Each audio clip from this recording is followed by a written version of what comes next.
Welcome, everybody, to the Black Desert Mobile Ramoness Championship. This is the America Final that we're starting today. I'm Valdez. With me today is Joel, as always, and we've got some great masks here just to make sure everything's safe. How are you doing today, Joel? Hey, you know what, Valdez? We're doing all right, and we're safe here, but we're here to run a tournament, and we are here for the America Final day. We're going to run the semifinals, third place match, and the grand finals all together for America. And later today, we will go with Asia and the Europe for the same format. So keep your eyes out, and we'll go to those matches in a bit time. So for today, we have teams that have come up from the round of 32, making their way through the round of 16, through the quarterfinals, and now we're here for the semifinals.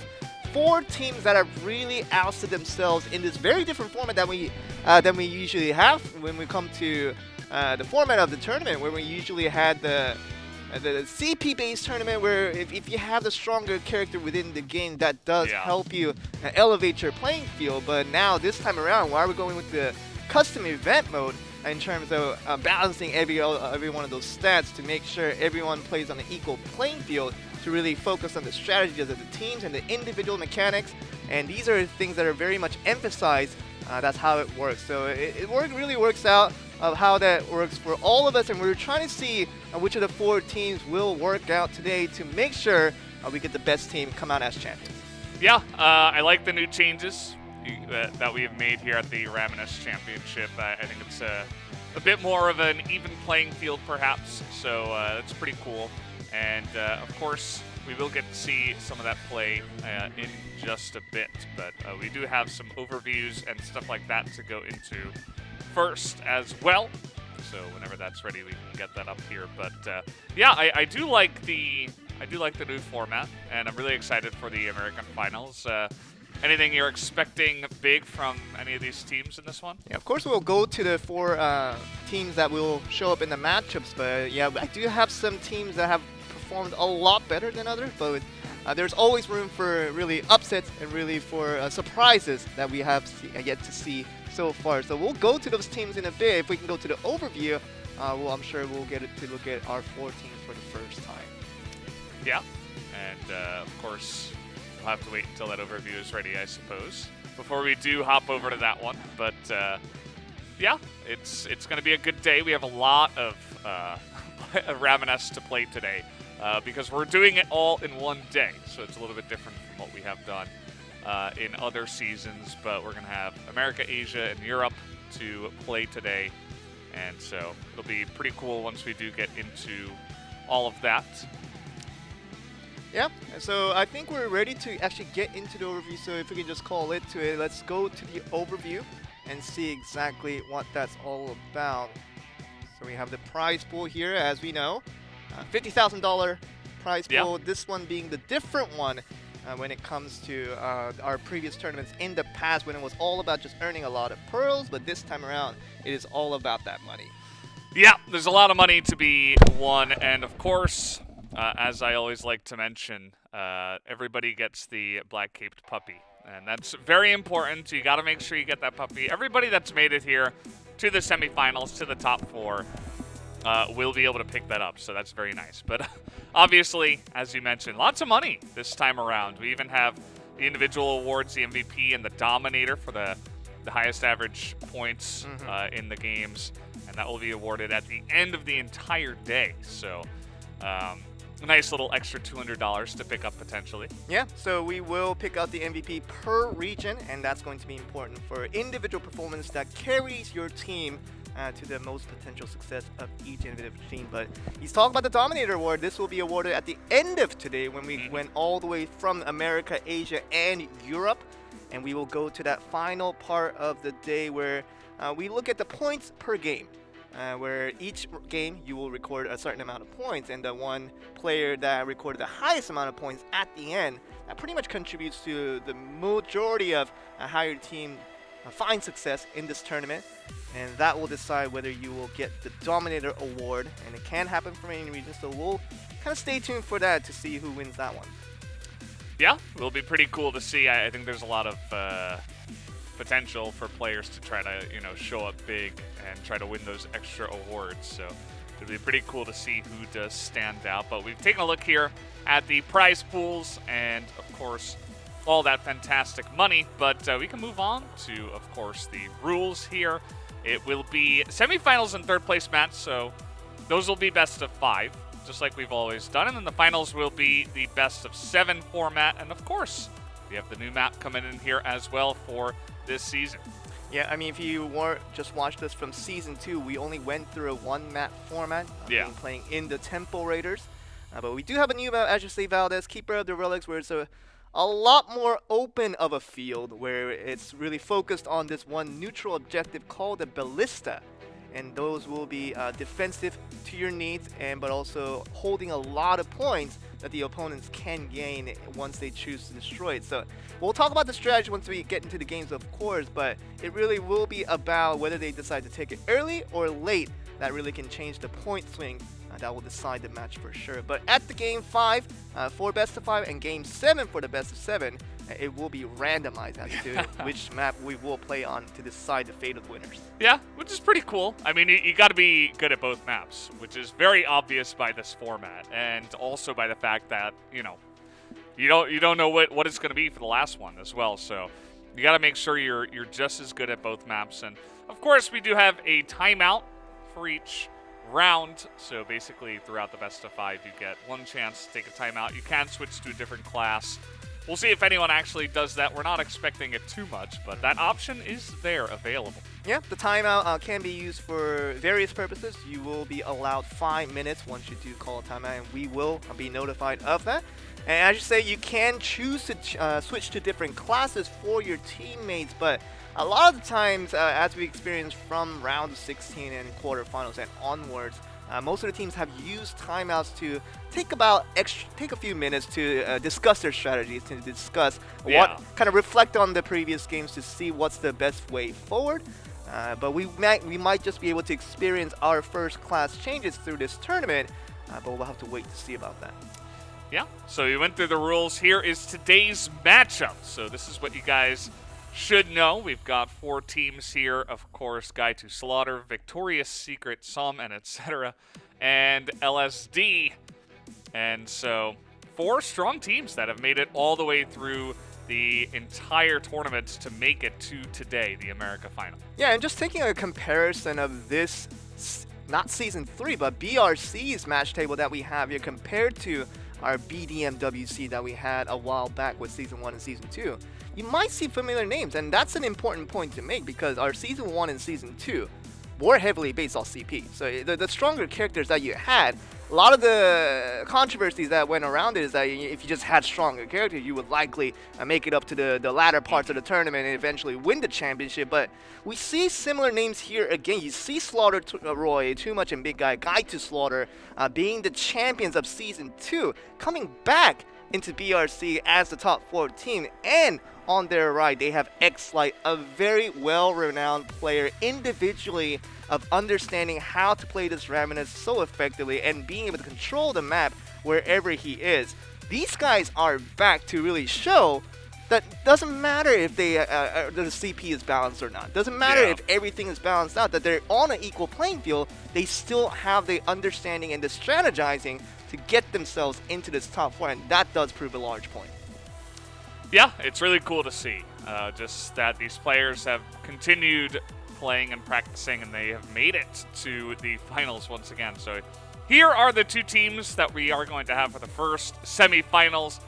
Guide to Slaughter versus Victorious Secret. You'll notice that Victorious Secret so far is undefeated. So 7-0, 4-0, 3-0 on the 2 maps. Looking good. I mean, you really got to hand it off to him. X-Light came into Season 2. He was one of the favorites to win the championship, but came off in second. So this is basically a repeat match almost of the Season 2 finals that we had for America in the previous season. But what the difference is that X-Light found a series of new teammates. I think he answered in a series of interviews that he found them through a lot of the community tournaments and picked them up on the way. And I think in the end, he found the right teammates to find a lot of success. Hence that 7-0 record so far, all the way up to this top 4. he hasn't lost a single game so far, and it seems like X-Light can do it again, and he seems like one of the favorites to win this entire championship for America, so we'll have to see how the results come out. Yeah, I mean, clearly they have proven that they are a formidable opponent.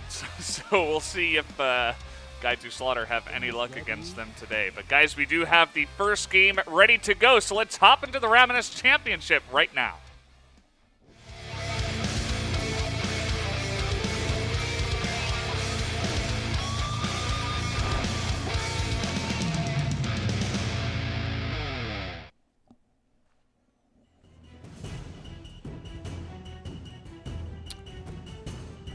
All right, here we are, getting ready to go.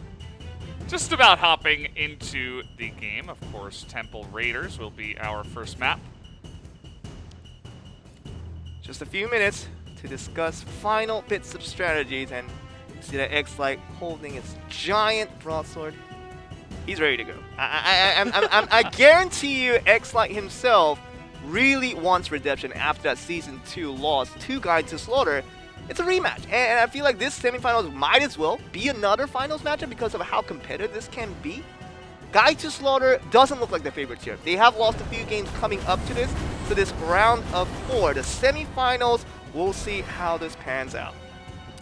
Yeah, really excited to get into this one. Obviously, we saw some really fun matches the last time around, but this time around they get into it once again. As you can see, X-Light already taking a bunch of damage there in the middle of the arena here.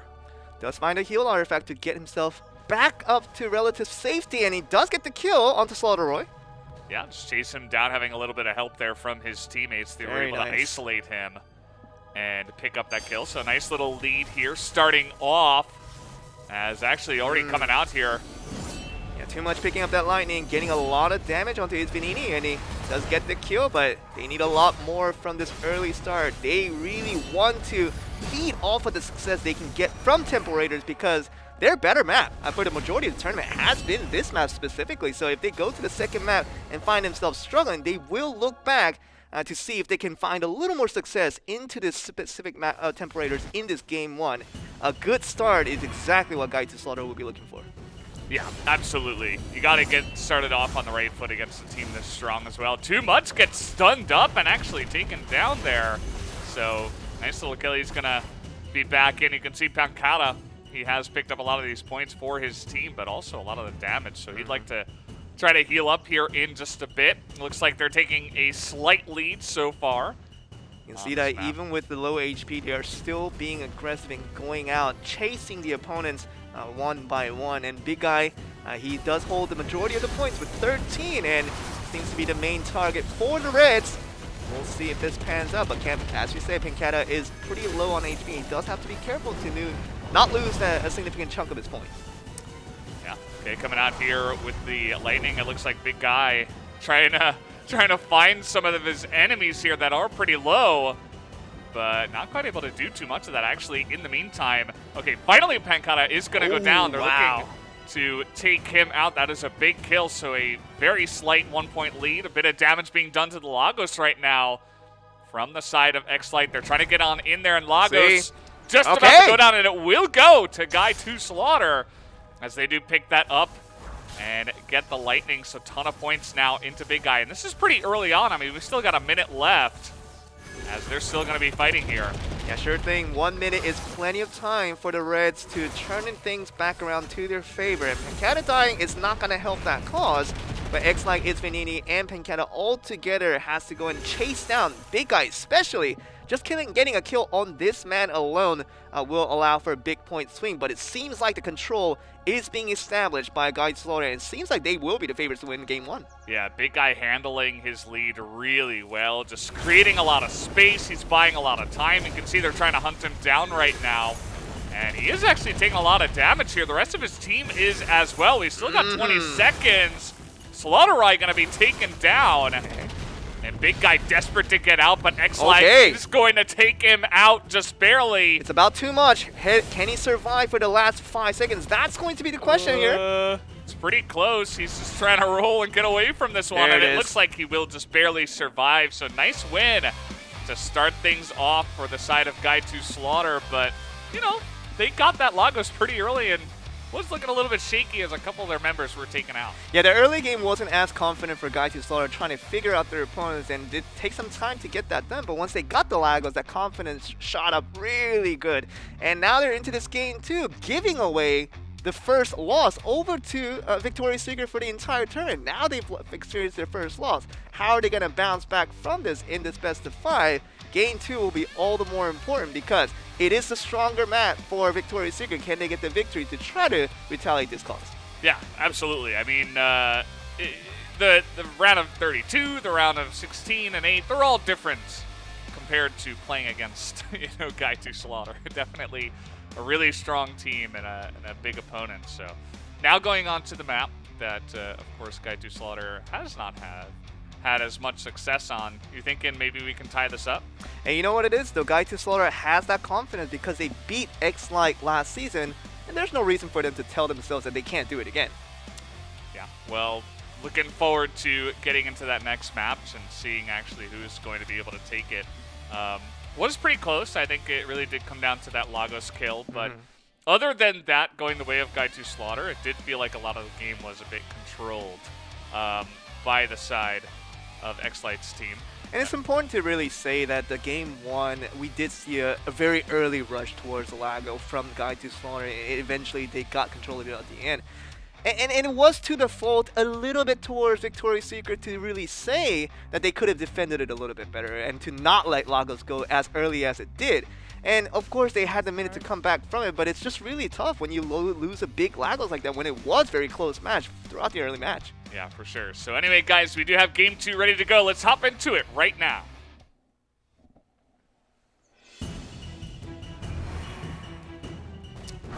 And here we do go. So we have made it onto Keeper of the Relics, of course. The second map here, we're going to be alternating for this this Ramoness Championship, of course, as we did show off in the rules. And once again, you can see that Victoria's Secret is getting a bit of a lead here in terms of damage. Trying to get to work here on this Ballista already. Yeah, down to about 50%. Sent in for a 1-2 formation to begin this off, sending only 1 on the offensive to go for the Ballista. You would likely want to get that down at least to 20% to 15% health, if ideally, to make sure you can get just a couple of hits before you can guarantee those points at the late game. We will see whether each team will want to go for the Ballista at an earlier stage in the game or the late stages, because the point swing can be pretty vital if you want to take that a little bit early. Yeah, so already, big guy gonna take down that statue. He's got a lot of points, but he's getting a bit low. Looks like he was able to get, okay, the Ballista already going to go down here. It's a big choice because the moment too much dies, all those points will be transferred over with free points towards the red side, guaranteed if they choose to take it late. Yeah, and this is super early. I mean, we still got 2 minutes left here, and too much, he's basically just going to try to run around and not die with those points, but still a Ballista to be killed for the side of Victoria's Secret. So having that one very vulnerable guy that kind of has to just dodge is not going to be helpful in the Lagos fight. It's not going to be as helpful for helping his teammates and stuff like that. You can see that a lot of points already are being built up here by Victoria's Secret anyway. Well, as we know, the Void Knight is an ideal class to try to defend all those points. Just running around the bush to look for a safe spot is going to be the play all through the game long. But that really does take away from the offensive stance that Too Much can take for the remainder of the game, because he knows he doesn't want to lose a big chunk of that 332 points. And Pencata, X-Lite, Ismanini from the other team, they can be as aggressive as they want to try to collect a lot of points. Even if Pencata dies here, they can get those points easily right back to their favor. Oh, Too Much. Oh no. Didn't mean to cut you off, but he was about to die. And he's in a lot of trouble. He might just go down here. You can see he did get a little bit of help from his teammate at least, but still, we do have this Lagos available. Oh, and actually, got the kill. there it is. Finally, they're going to get that kill onto Too Much. It happens with enough time here to hold on to those points. Pencata going to get a nice little heal, and they've actually got the same amount of points as Too Much right now, so we'll see what happens here, but a lot of damage going down onto Ispanini. Yeah, because of that early Ballista take, you see that Lagos has a lot of points to his back. 308 just by himself and the Ballista ready for the taking for the red side. So now it is very favorable for the red side to really take the victory in this game too. Who will take the Lagos? It's going to be very important. Oh, the Lagos goes down to the side of too much, and now he's got 581 points. They're just stacking it up at this point. Goodness. That is pretty massive. Gotta get the Ballista. Yeah. Oh, man. 6 seconds left, and it looks like they're just going to hold on to this lead. Too much is not going to go down. That is going to do it, getting the extra points there at the end, ending with 918. On top of that, a big win going to Guy to Slaughter. And I actually think the Victoria's Secret weren't able to secure the Ballista at the end, so those 300 potential points just not really going up to them. But it really seemed like the Lagos take was so important in terms of getting those huge amount of points, but being able to protect it in the very end was also very important. Yeah, they were just holding on to so many of their points, and funnily enough, even though Too Much was kind of running around the field and not doing too much in terms of the aggressiveness, his teammates were able to do a nice little job, just kind of like 2v3 for most of the time. They supported him when they needed to, but also they got a couple of kills along the way. And of course, once again, securing the Lagos, we all know how important that objective is. And so far, Guy to Slaughter are 2 for 0 on that. Now they're 2 for 0 in this best of 5. And in this game too, the Lagos became all the more significant because of that early Ballista take, making Lagos that much more valuable. Because if they chose to kind of leave it at bay, Lagos in itself would not have been such a big factor in their victory. But taking the Ballista early, even though losing that point once in the midst of that game, getting the Lagos secured once again will allow them to really relish all that points into their bag with not much time left to go, and Victoria's Secret just did not have the answer for it. Yeah, pretty interesting strategy after all that, and it seems like Guy to Slaughter have really come prepared today. It's pretty cool to see how strong they're being, and it looks like we do have a Victoria's Secret timeout at the moment, so they're going to take a little bit of time to think about, what's going on, because one more loss and they're done. They might not even get my goodness. They might not even get the bronze crown at You that know, point. I was so confident in X-Light and the entire team that I think they were thinking along the same line. We haven't lost a single game throughout the tournament. Why start now? And I think they came in maybe a little too overconfident to think that any opponent against them is not going to be formidable enough to put up a challenge. And we see a challenge being put out just left and right coming in from Guy to Slaughter, the former champions. They actually know what they're doing, and they seem like they came with a strategy, as you mentioned, to really try to secure this finish all the way through the very end. And this semifinals match wouldn't have been very easy for Guy to Slaughter to prepare against, but here they are, game 2, and just one game away from potentially making it all the way to the finals again. Yeah, and that's going to do it for the timeout, guys. So it looks like we do have game 3 ready to go. So let's jump back on the Temple Raiders right now for game number 3.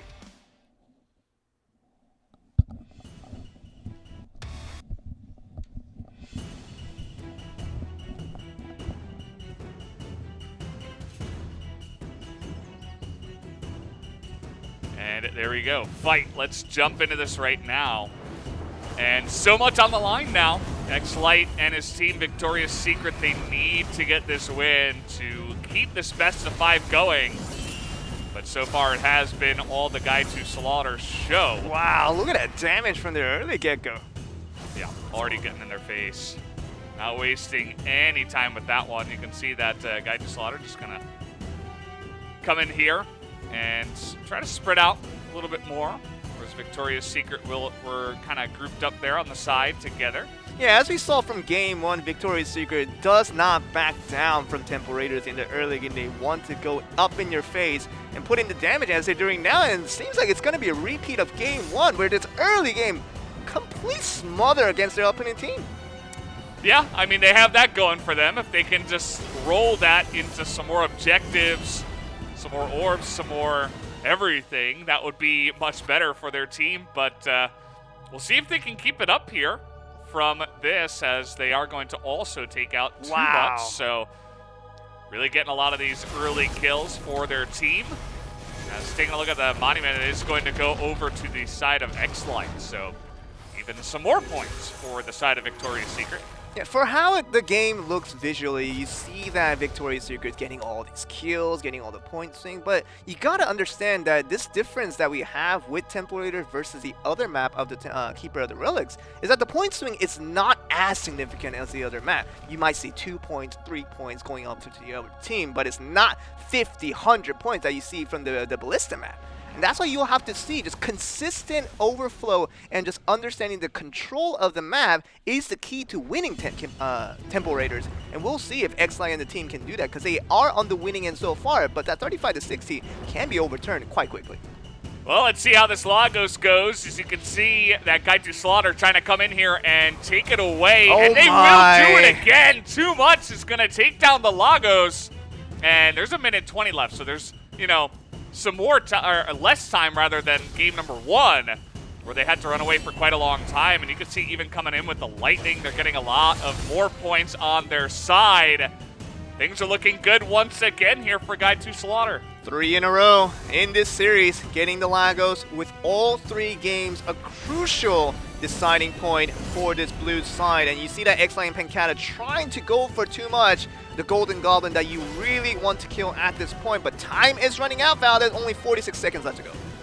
Yeah, we'll see what they can do, as some healing also coming out here. Big guy going to be able to help out too much. He's not even just running away, he's getting in there, knowing he's got some support. And once that runs out, he can just back off once again. This looks like way too many points. Too much going to hide here in the corner.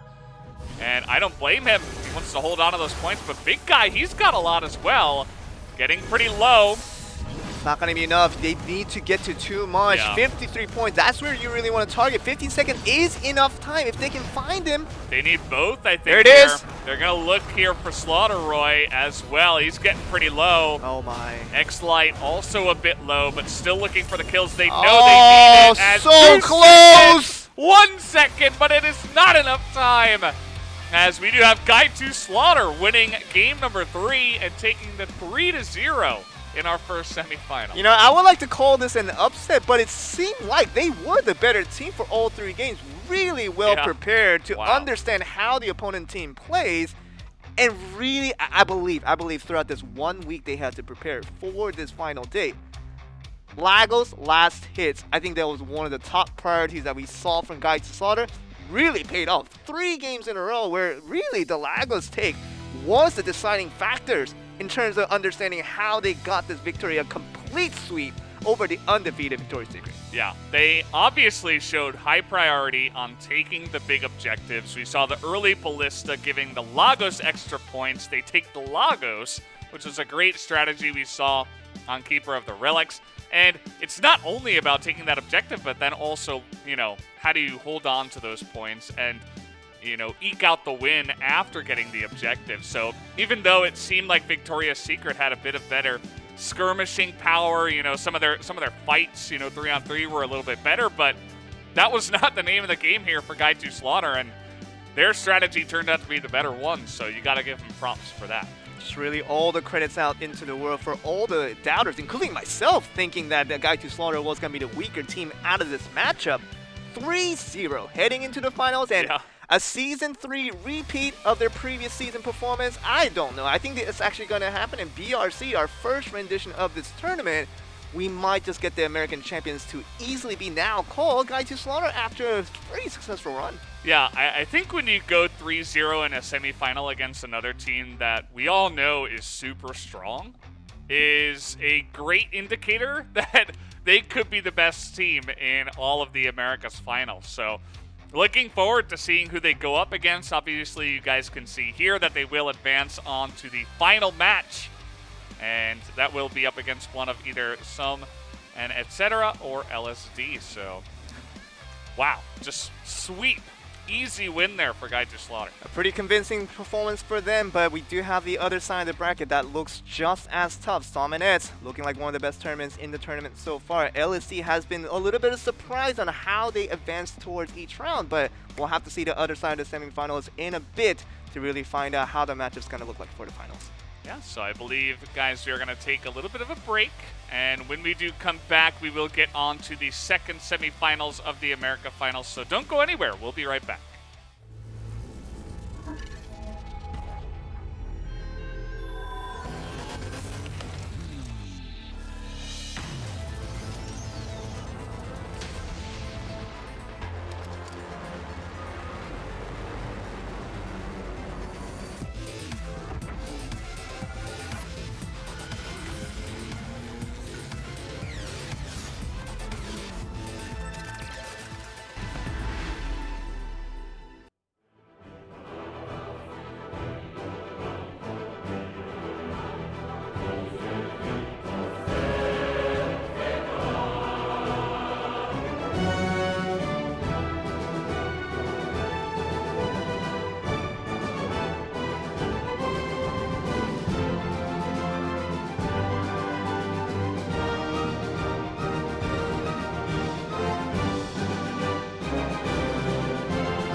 Welcome back, everybody, to the Black Desert Mobile Ramoness Championship. We just got done with one semifinal, and it ended up being a bit of a blowout, Joel. A 3-0 by Guide to Slaughter as they do move on to the next round. But now we're moving into our second semifinal.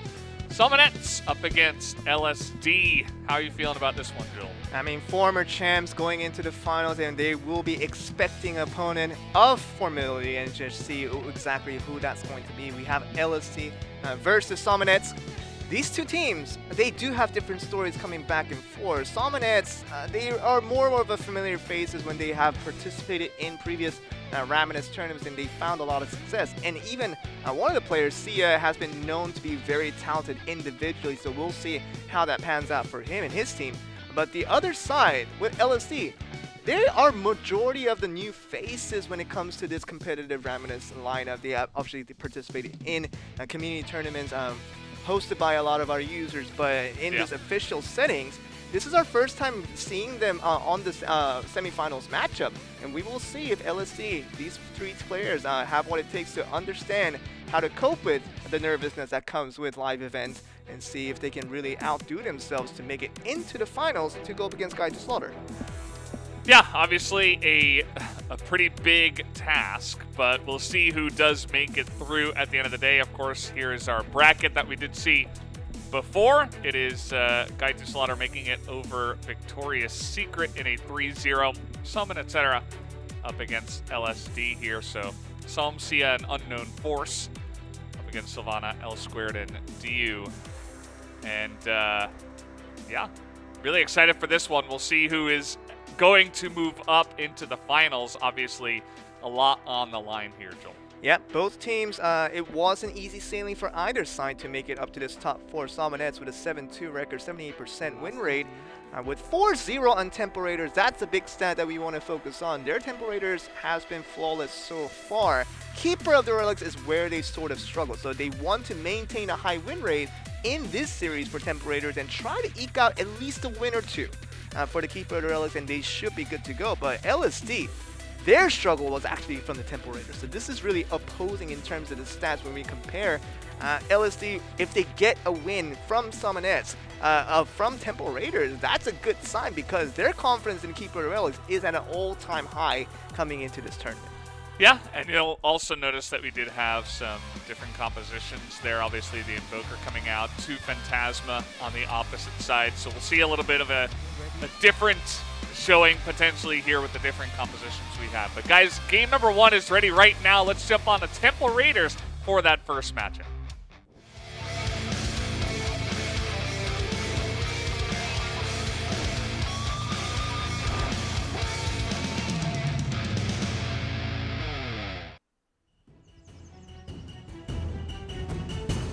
And here we do go. Back on the field. More of the Ramoness Championship. And yeah, it's pretty interesting to see. We saw that neither team in the last match used, double of any certain class, but this time around, double Archmage up against the other side, of course. Okay, I think there is a UI mistake here. You see that LSD is actually on the left side this time around, yes, and Ramoness is on the right side. We need to get that figured out to make sure that our observers and obviously our crew understand the differences within that. We will sort that out to make sure everybody's well aware, but it is Ramoness on the right side with LSD on the left side, just to reiterate so that everyone that's viewing from the audience understands the difference.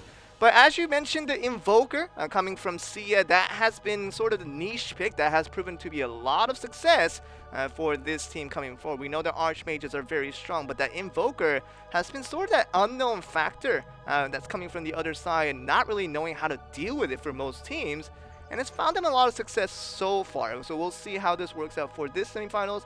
But Phantasmas and Archmage, pretty standard for LSD to really understand how that's going to work out. Yeah, and of course, glad that you do mention it. Very important to point out, as we do have, of course, a nice little start here from the side. Okay, there we go. Looks like they are actually swapped as we're just talking about that. And the Lagos has spawned here. So looking to get on top of that as we do speak. A nice little lead already going to the side of Ramoness, which is now on the right side. Thank you for that, Joel. And the Lagos here getting pretty low. Gonna try to burst it down, and it will go the way of Ramoness there. Once again, gonna take it down and get the lightning.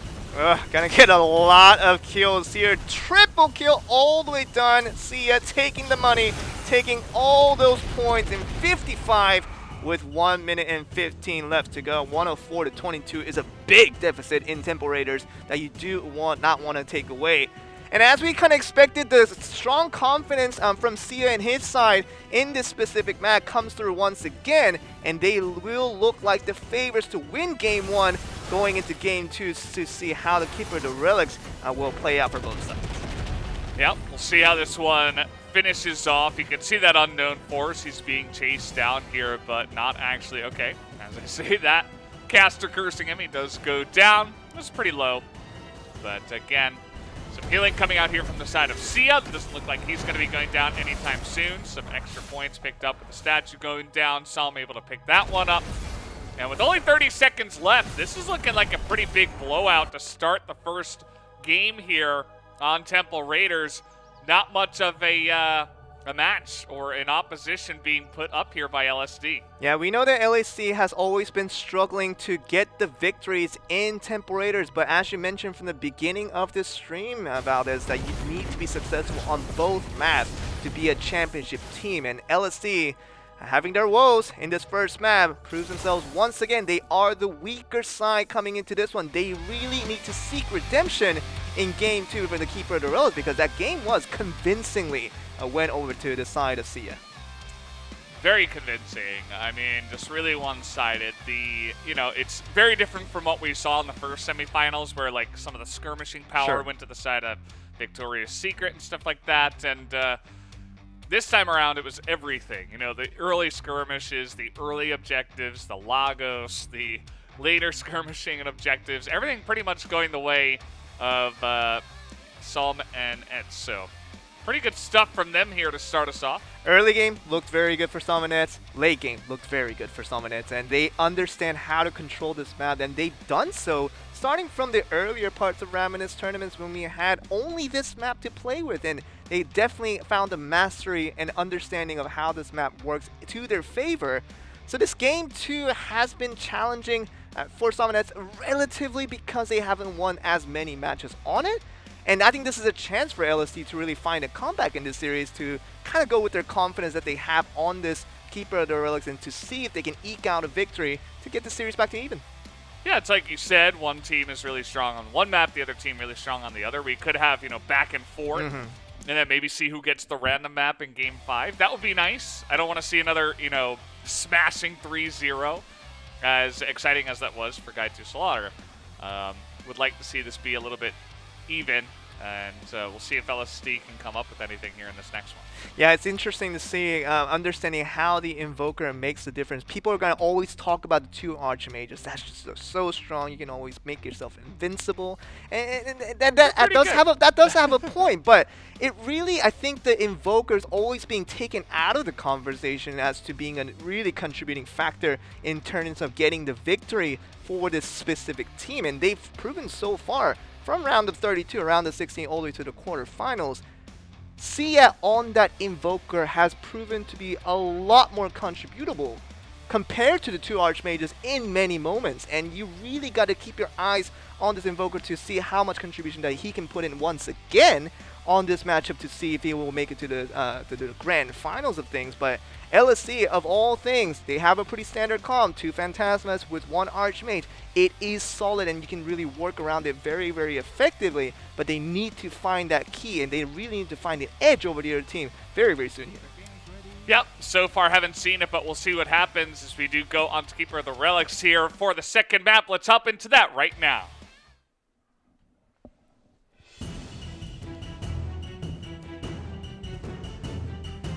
And off we go. Of course, you guys will notice some of it, and Etz will be here on the left.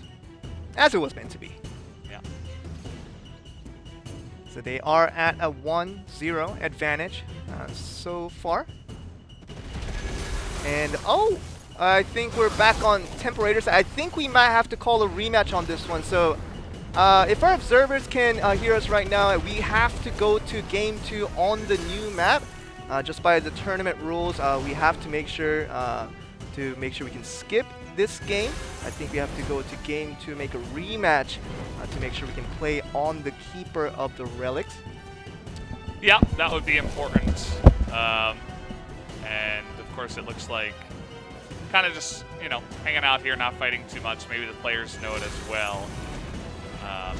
So I'm just kind of hanging out here in the bush, and we'll see if we can get that fixed for you guys. Of course, those are in the tournament rules, so we don't want to be breaking any of those, as lots of lightning coming out here from both sides, actually. Sylvana getting his own. And yeah, the players just going to play it out until we, of course, get this fixed, as Joel is helping us do that.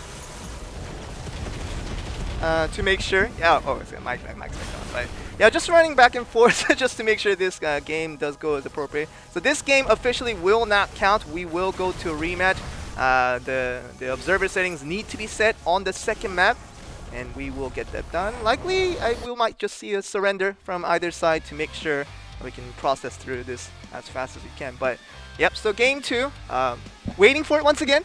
But I think we're surely going to get a very exciting matchup, because it would be unfair, even if we just went into Temple Raiders by mistake, to really play this out. Because for LSD, they want to play in the Keeper Relics. Yeah. You know, mistakes happen. Sure. We'll fix that. So sorry about that, guys. But yeah, Keeper of the Relics. I enjoyed the one time we got to see it in the last match, because it was only 3-0. So yeah, as you mentioned, that will help give LSD the best chance, and we'll see what they can do. So they're just going to go ahead and remake that. It'll take a little bit of time to get everybody back in the lobby and making it on that next map. So good that we can get in there. Sure, and we can have a chat just in the midst of all this before we get into it. But LSD, I'm really excited to see them in Game 2, because it's their redemption time. It's their stronger map, and if they can get this Game 2 victory into their hands, I think the confidence will really shoot right up and really have the chance to go up against Ramoness to see if they can get into the finals. Yeah, I mean, that's the key, right? If you're playing a best of 3, that's part of the reason why we saw the timeout from Victoria's Secret, where it was like, uh-oh, guys, what's going on? We lost both maps, and can we fix this? The answer was no. Yep.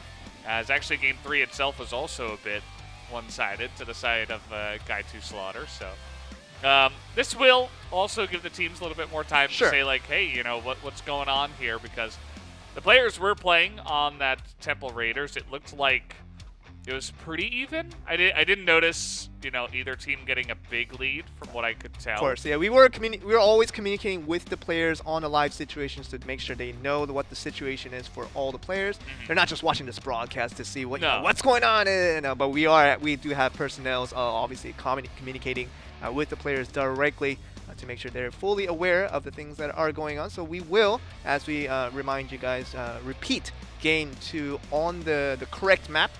We will go to Keeper of the Relics. And just a reminder that the loser team of this series will go up against Victoria's Secret in a third-place match right after the semifinals is over, after the intermission, of course.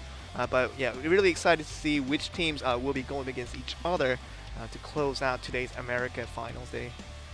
Yeah, it's cool that we get the third and fourth place match, just to make sure we have a specific third place team and a specific fourth place team as well, in terms of the prize pool, the prize money and stuff like that, but also for the pride of saying, you know, I got top 3 instead of, oh, I made the semifinals. Sure. But then we lost to 2 good teams. Like, it's definitely a different feel. But guys, it looks like we do have map number 2 ready to go. This time the right map, so let's jump onto that right now.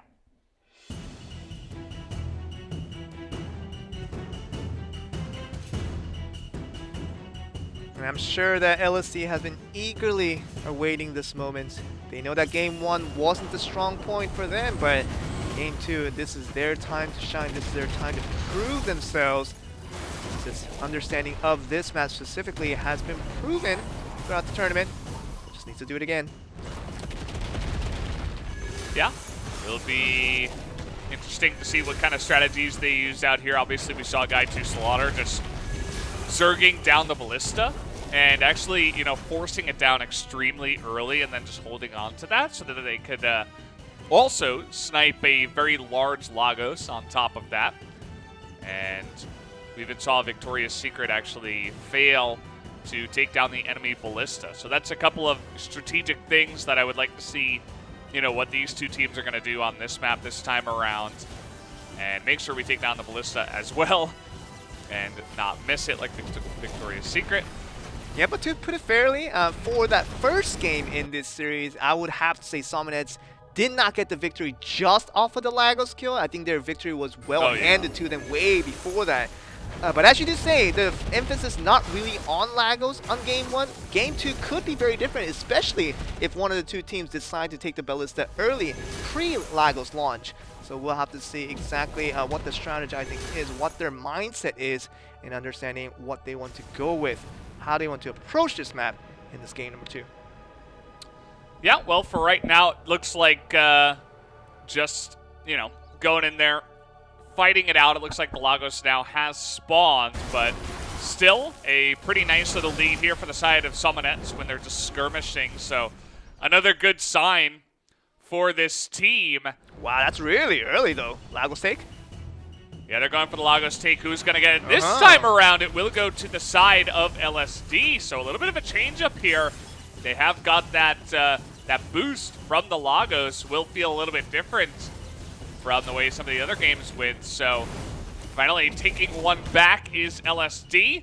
Some also going to be focused down here. Yeah, but keep in mind that this Lagos take is not as significant as we saw from the previous series because the ballista wasn't taken before the Lagos was summoned out in the field. So holding about 47-ish points is the last time I saw it.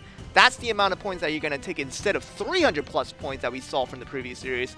And that's really the difference, that if you want to take the ballista early, you're really putting a lot of emphasis onto Lagos as well. So with LSD taking this Lagos, it's going to be important, but it really can be swung upon just upon taking that ballista from the opponent. So you can expect 300 points to be popped in these last 30 seconds. Yep, both of these teams are kind of playing a game of chicken. They don't want to take it too early, but they definitely want to take it before the game ends. And also a big health lead right now in favor of Ramoness, and they have been able to chase down Diu and take some of his points.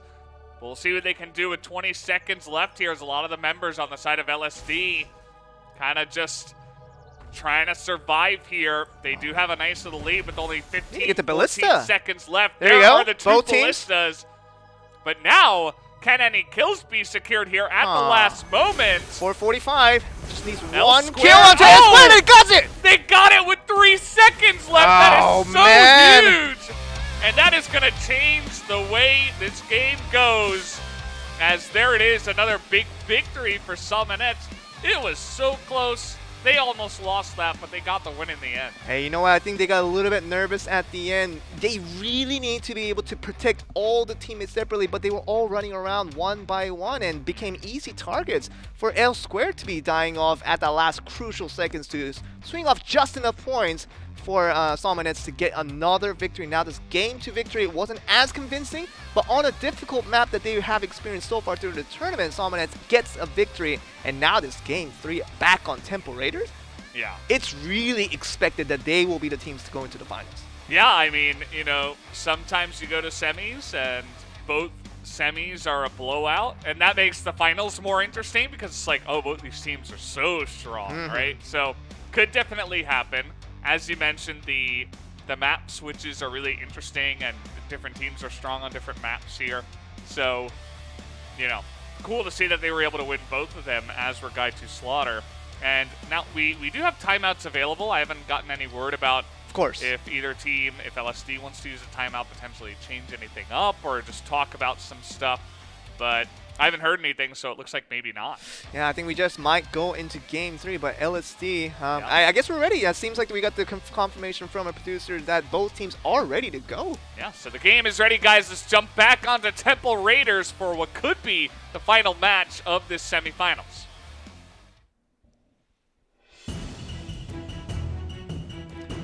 This is so exciting because you thought that game 2 would have gone over to LSD, and they really had it very close until the very end. They looked like they knew how to play Keeper of the Relics very effectively, but Elsewhere dying off just at those last few seconds was able to change everything. And now this Temple Raiders, really a lot of pressure onto LSD to keep this series alive by winning in a map that they're not so really confident in, but Ramoness, confidence is off the roof at this moment. Yeah, I mean, winning a game like that is such a huge morale swing for both teams. You know, either you're just extremely happy, excited, confident, or you're crushed, and it just feels terrible. So there's really no avoiding that. This is going to really test LSD to see if they can come back and, you know, actually challenge such a great team after such a big loss. But so far, pretty even here. It does look like a nice health lead, though, so far for Ramoness here. They're going to take down a couple of members already from the side of LSD, and looking pretty good. Yeah, it seems like the two Archmages gaining early control. That's exactly what you expect out of these witches. And Sia, waiting for the right moment, does have the salvation in his hands to get them back on the safe roll, but the Archmage is getting control of the early game is exactly what Ramoness wants in this Temple Raiders. Unknown Force does go down a little bit, but they should be alright going to this 2-minute mark. Yeah, it's looking pretty good so far, 70-33 here, as finally Unknown Force is going to go down, but the Lightning picked up from the side of Som. He's looking to chase down, looks like Sylvana. Not actually able to catch up to him there at that moment, but still able to do a nice amount of damage to Diu on the backside of that, looking for this kill, and he will pick it up. Very nice, and Som getting that 46 points. He wants to hold on to it. They are doing a very good job of defending Lagos to make sure that LSD can't get anywhere near it. Getting the artifacts too. These are full control being shown, being displayed by the side of Ramoness, and it seems like they understand how to gain control and retain the control. That second part being difficult to do for a lot of teams. They understand how to get this victory, and they're short minutes away of getting that one. There it is. The burst comes in from Sia. Able to control that with the Invoker. Very nicely done. They're able to pick up the Lightning here. And this is looking like, Joe, we might just have a second 3-0 after this game.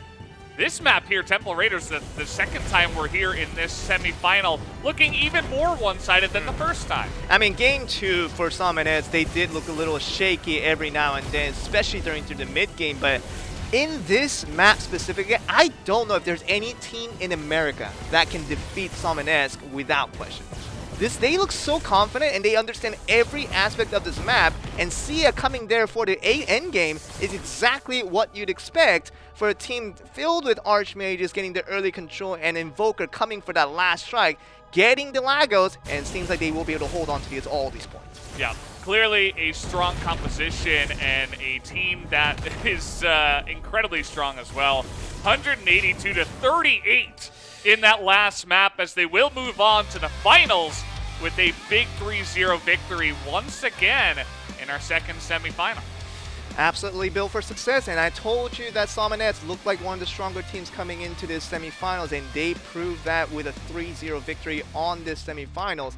They will go up against Guide to Slaughter, but Guide to Slaughter already came with a victory over a very strong team with Victoria's Secret, so it's not really for us to doubt that they can do it again against Ramoness, but really have to wait to see, find out exactly how that matchup will go. I'm very excited for it because that Temple Raiders control they have already shown in this specific matchup. Can they do it again against the former champions of Guide to Slaughter? Yeah, I mean, clearly it's going to be a good finals. I don't think we're going to have any kind of blowout over on that side. But, you know, it's like I was saying before, you know, if you get two sides that go 3-0, that makes the finals even more exciting because it's two titans coming up against each other. And, you know, we'll see how it does go. It does look like LSD were kind of the weakest team, I think, from the four. But, you know, maybe that just means that Ramoness were the strongest at the end of the day. And we'll have to see how that goes in the finals. We're taking a look at some of the highlights here. In some of the I'd like to see that last moment where actually the kill is secured here on Keeper of the Relics. But we'll see. You know, here the Lagos was taken It's not that important. Yeah. It wasn't as many points, as you mentioned, because the ballistas were still up. But LSD were able to hold on to this lead until 3 or 4 seconds left. Yeah, you really gotta go over that false confidence that you can have by taking out the Lagos in Keeper of the Relics. If the case was the fact that there was no ballista being taken, now the Lagos only holds about 40-something points. The moment you take that ballista, Valdez, it's about 300-point swing to either side of the team. So that Lagos kill should not give you any false confidence saying that you're going to now take the victory just because of that take. It's really far from it. And that ballista take at the very end, both teams were able to get it, but these last 10 seconds were the decision makers. Yeah, you can see that L squared just gets burst down there by Salman Sia, and that is the crucial moment. That is the one moment where they take the game back into their hands after a lead was taken there for over a minute to the side of LSD. And then here in Temple Raiders again, I mean, it was just really one-sided from the beginning to end. And this team just looks so strong on this map in particular. And an exciting portion of this tournament, Valdez, is for us to pick an MVP for an entire region of play. And I know that we're only halfway there, but it seems like Sia on that Invoker is already looking to be a strong candidate for that award just individually of how much he contributed in that semifinals. Still, people are going to look at those two Archmages saying they did everything, but if you look closely at those individual plays, Sia really made the difference.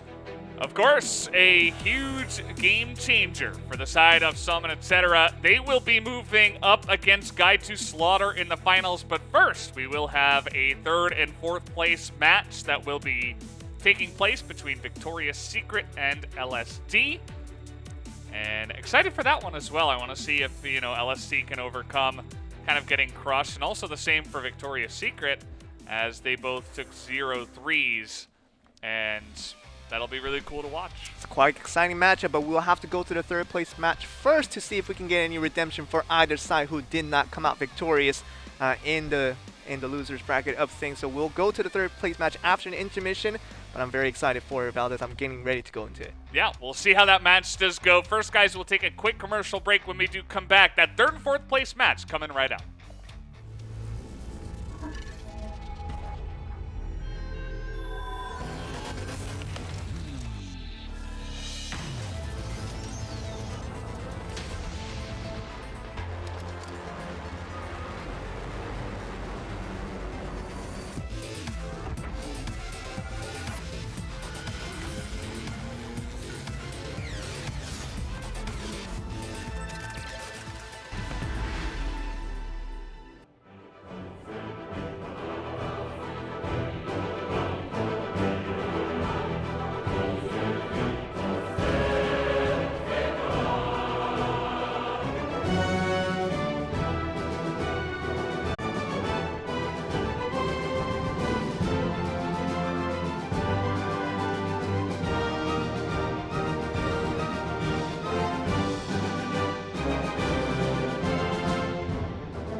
Welcome back, everybody. We are here at the Ramoness Championship, and we are done with our 2 semifinals, so you know what that means. We're getting into our 3rd and 4th place match.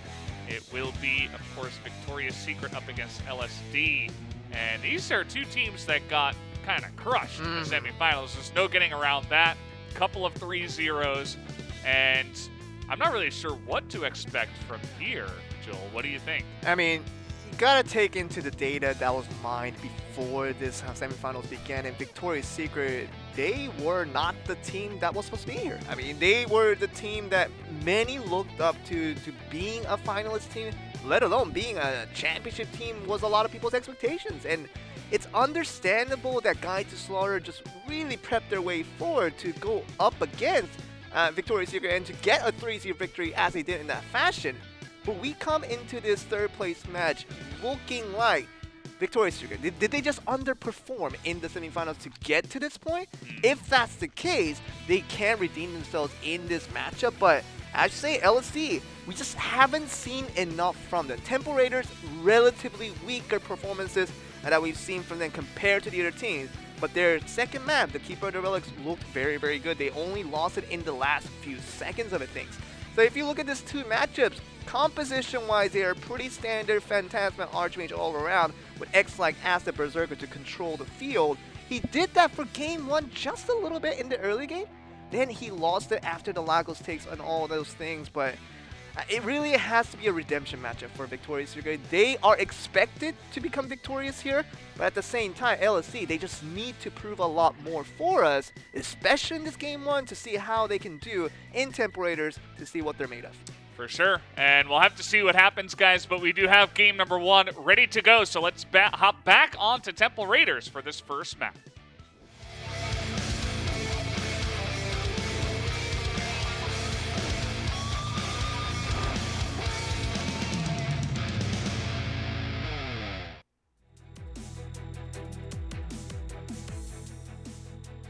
Well, here we go, loading into the game. You can see, of course, ready to go.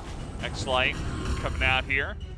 This big sword, you can see Dew around the other side on the Tasma. And let's get this one going. See how, who's going to get the starting advantage. And if it was just a fluke for Victorious Secret, or perhaps are they not feeling too good about their game today? Yep, I mean, X-Light always wants to make the first statements whenever he comes into Temple Raider trying to get early kills, but LSD not really allowing that so easily, and Sylvana still barely getting away. It's going to do fine for the early game as long as they don't give it away. We'll see how this tracks towards the end for the red side to see if they can stick through it. Yu is still just busy running away from the most part of things, but X-Light goes down as well. Oh, there we go. I'm back. Yep, just chasing him down was pretty funny to watch him chase him around the map and finally, eventually get that kill. Got to feel pretty good, but X-Light back up at full health as well. Ankata going to go down. Pretty even skirmishing here to start at the beginning of this map as the Lagos is nearing its spawn.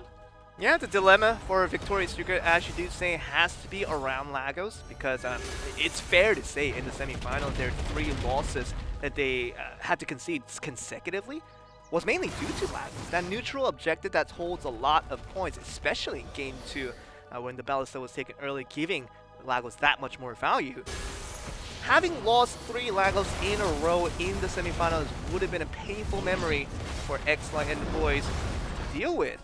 So in this 3rd place match, they're not going to let go of this one. It seems they being the more aggressive ones to take this one. Now we're going to go down with the Lagos here.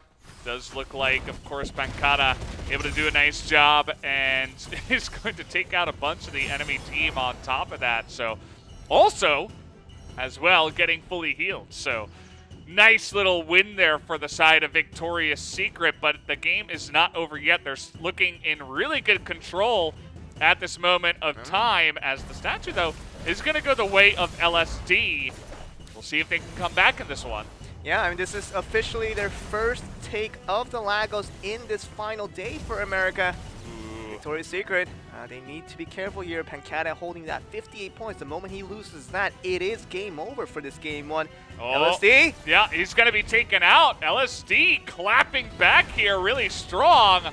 Although Sylvana being chased down here, the field being absolutely controlled by X-Light as he is going to chase him down. But a very close match as it goes back into the favor of LSD with another kill onto Izvinini.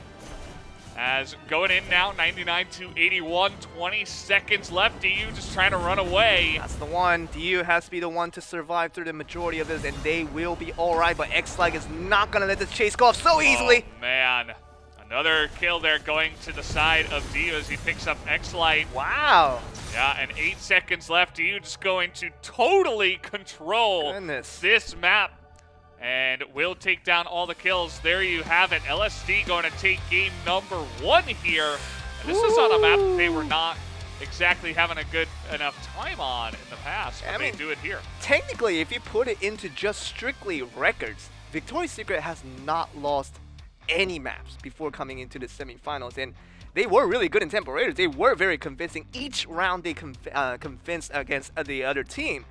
Now, in this 3rd place matchup and in going into this game too, this team, Victoria's Secret, who has not lost a match coming into the semifinal, has not won a match at all today. Yeah. It's got to feel a little bit awkward for sure, as they're still desperately trying to find their first win, but not really having much hope of that here so far. They're really getting into the faces of their opponents and looking to control it really early on, but not having too much luck. But guys, we do have the second set ready to go, so let's hop into Keeper of the Relics right now.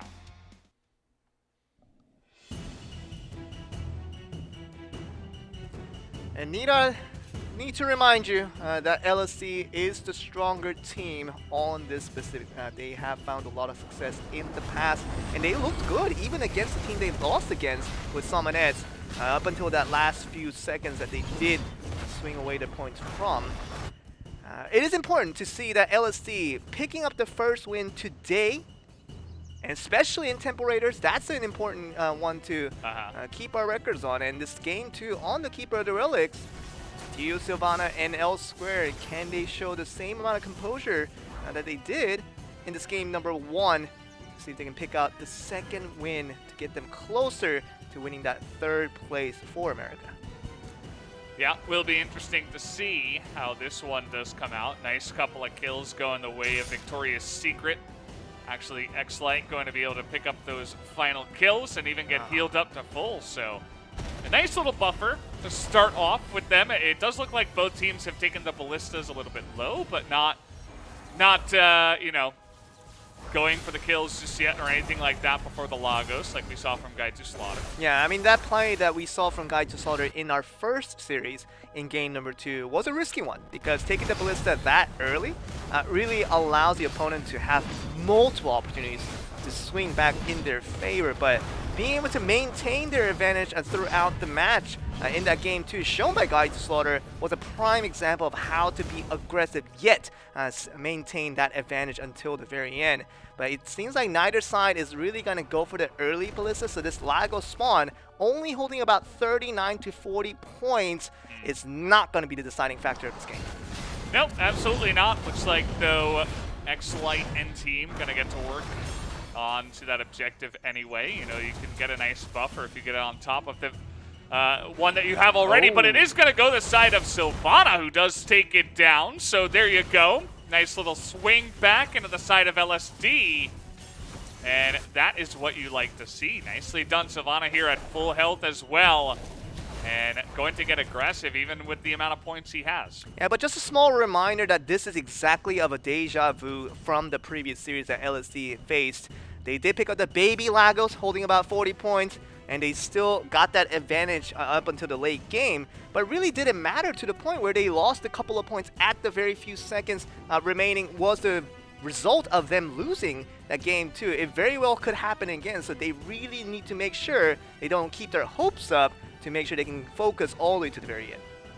All right, well, it looks like they're trying to focus down that ballista. Finally, it is going to go down, so there are the points going to the side of Victoria's Secret, but of course, 300 still remaining for LSD to potentially take down here. Yeah, it's Vanini on the Archmage. Picking up that ballista is the best choice, as the Archmage has one of the greatest survivability currently in Black Desert Mobile. And we'll see how this goes. It seems like Vanini will survive, but Kankata dying out is a big crucial point. Yeah, Isvanini having to just kind of survive and not help out means that Pankata goes down. A lot of extra points will go into the favor, and there's the ballista going down. LSD looking mighty control of this game. With only 7 seconds left, I think they're just going to hold on to it. They're even doing extra damage to Isvanini. Oh my on goodness. top of all of that. Okay, there was a little kill at the end, but it wasn't onto that important point holder for the side of LSD. And there it is, 2-0 now, LSD in the lead in a big way. Yeah, that's a little bit heavily disappointing for the side of Victoria's Secret, as we didn't want to falsely hype something, but it really was to a lot of people's expectation that Victoria's Secret was one of the best teams coming into the semifinal, but now they find themselves close to getting a 4th place finish, and the semifinal is exactly what they don't want coming into this tournament. Yeah, I don't know, you know, going 7-0 and now currently 0-5 on the day. they got to change something up. They're not going to, you know, they're not going to win like this. They got to do something differently. So, guys, anyway, we do have set number 3 ready to go. Let's hop into that right now.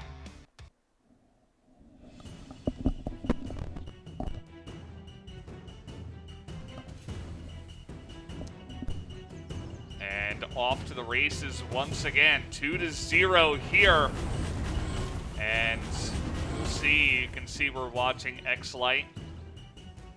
What is he going to be able to do this time around? Can he actually make the difference for his team and try to carry here a little bit? I'm sure he would love to. Yeah, I'm going to say that don't really count out X-Light and his team just yet, because this is Temple Raiders back again, where Victoria's Secret is supposed to be the stronger side. They just didn't prove that as much in game number 1. Back in game number 3, they will try their efforts once again, and LSC not having the great early game as they did in game 1. So they have to keep their focus in mind, as DU has been very contributing and towards both of the victories that they've earned so far. Game 3, we'll see how it goes, especially around the Lagos. It seems like Victoria's Secret now being much more aggressive on since that first series. We'll see how this goes. Yeah, I mean, X-Light was just, you know, he's doing berserker things, he's getting in your face. He was able to hunt down a couple of members here early, but you could see that immediately. Slight little lead going to be given over to the side of LSD here in this early game. Going to get some freezes down as Pankata is actually taking a lot of damage on top of it, but is able to survive for now. Yeah, we know that L Squared was sort of Achilles' heels in the previous series, where they lost that game 2 that could have been their victory, but doing a lot better in this third place matchup and really contributing to both of the victories so far. But this game 3, they do have the lead at the moment with 63/29, but they need to maintain this. It's going to be the difficult thing to do to see if they can get that done. Yeah, I mean, they're going to pick up this lightning for L Squared, so that's going to be pretty nice. Maybe able to pick up some nice damage onto X-Light, and he does just so. Bunch of damage being done to the Lagos right now. Team's not really wasting any time trying to go for this objective. Who's going to take it this time? Okay. It will be Victoria's Secret with a very big take there, as now they do have a chance to take this game here in a big way. Yeah, no enemies nearby though for that lightning to take full effect. LSC doing a good job positioning themselves wisely, but it seems like the hunt is on with X-Light on the front line, with Pankata and Isvanini helping him out. 106 looks really good for the last minute, but 60 points can be swung in the other team's favor if LSC plays their cards correctly. And we'll see what happens in this last 1 minute. There's a lot of things that can be a factor into a Game 3 victory for them once again. Yeah, absolutely. There still is a little bit of time. You can see the statue again going to be taken here by Sylvana. They're all full health as well. They'd love to take out X-Light, who is below half. And we'll see if they can do exactly that. It looks like he had L Squared and Sylvana on his tail, but he's going to be able to be healed up from Pankata. That is perfect timing to be able to try to hold on to this lead. Yeah, great salvation timing there to pick up that orb, and even gets the lightning with his Vanini, really putting on the aggression all the way to the very end, and now really shows their colors of what they've shown throughout the tournament with X-Light Team Victoria's Secret. This is what they've looked like for their pretty much throughout the entire tournament. Just haven't been able to show this sort of exemplary performance throughout today's final day, and they finally get their first victory of the day. And I'm sure that will be a build-up for more to come. Absolutely. So finally, we get not a 3-0. That's some good news. You know, some competition, right? Good stuff there. I like the way they played that one out. It was a bit back and forth, but I feel like after that Lagos kill into just kind of wiping the floor with the enemy, and then also that very nicely timed salvation. Even though LSD was taking a lot of the statues and extra objectives on the map, still the lead was able to be held on there. And the significant part about that victory was that X-Light and his side did not really change their playstyle. They went in aggressive early game, and they remained that aggression all the way to the end. They've done that for the entire final day, just haven't gotten any victories off of it. But to keep that same playstyle to finally get a victory really allows themselves to not really doubt what they have done so far, but to do it a little bit better than they have done for the previous games. And I think they can start now, and it's never too late to start it. And this first victory should be really a throttle for them to try to finish this off strong for their third place matchup. Yeah, we could even see a reverse sweep, but we'll have to wait and see, guys. Fourth set is ready to go right now, so let's hop into that now.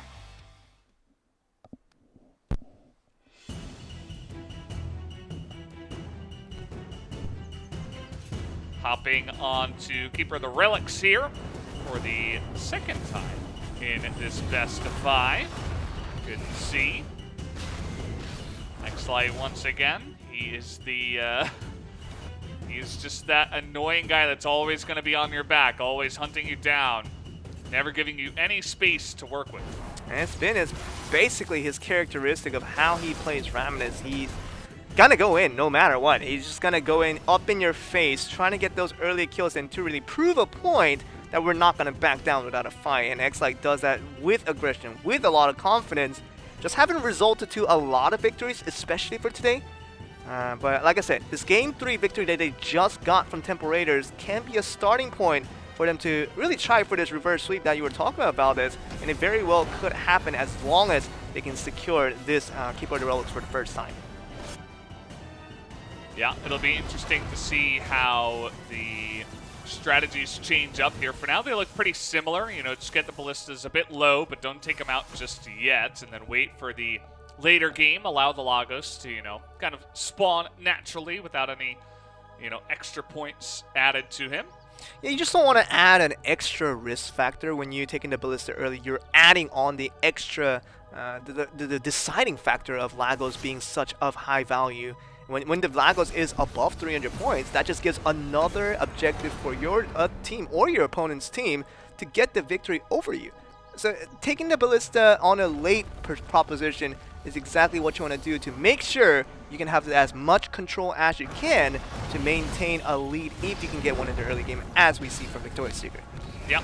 Unless you are 100% certain you're going to be able to last at that Lagos, I would you know, recommend not going for that strategy, as you were mentioning. Pretty risky, but here we go, trying to get onto the Lagos here. It's like L squared getting in there, but it will be Sylvana who does get the last hit, but still will go into the hands of LSD. And they're looking to get some extra damage now. I'm going to take down Isvanini. And X-Light is really weak at this moment in time as well, so they would love to hunt him down. Yeah, Sylvana just going to play around the bush now for the last minute. That is a lot of time to be playing 2v3 if you're LSD, but it's the risk that they want to take because 160-55 is a healthy scoreline for them to maintain. And as long as they can do it, as long as Sylvana doesn't get found within the bush marks, that's going to be the one for them to take this victory and to finish off this series with a 3-1 victory in their bag. Oh, Savannah kind of being hunted down here, going to be frozen a little bit as well. You can see that they are trying to get in on him, and they are eventually going to take down that kill. But as we were speaking, X-Light also did take a beating there. So a bit of trading back and forth. L squared pretty low at this moment in time, and only 25 seconds to try to get some extra points and also take out the ballista. Still got those up on the map. Yeah, it's not really about the kills at this point. It's about who gets the ballista and when, and can they get the kill. One kill to get the point swing. They do get on the red side first. All right, yeah, the red side will take it here. The blue 300 side points could swing it back if they get anything extra on top of it. Okay, that's not enough. Oh, they're not enough. It was so close. I think about 16 points behind, but incredibly close there at the end. But still, it will be the third place secured here for LSD. The 3-1 victory. Nicely done by them. Yeah, congratulations to LSD for really proving the doubters wrong, to say that they are sort of an unknown team, not really having any expectations for them, but they came in strong. Even within the semifinals that they lost 3-0 on, they looked significantly good in game number 2 in the Keeper of the Relics, where they found a lot of success already in this tournament. And they're showing it once again that's where their really confidence really relies on.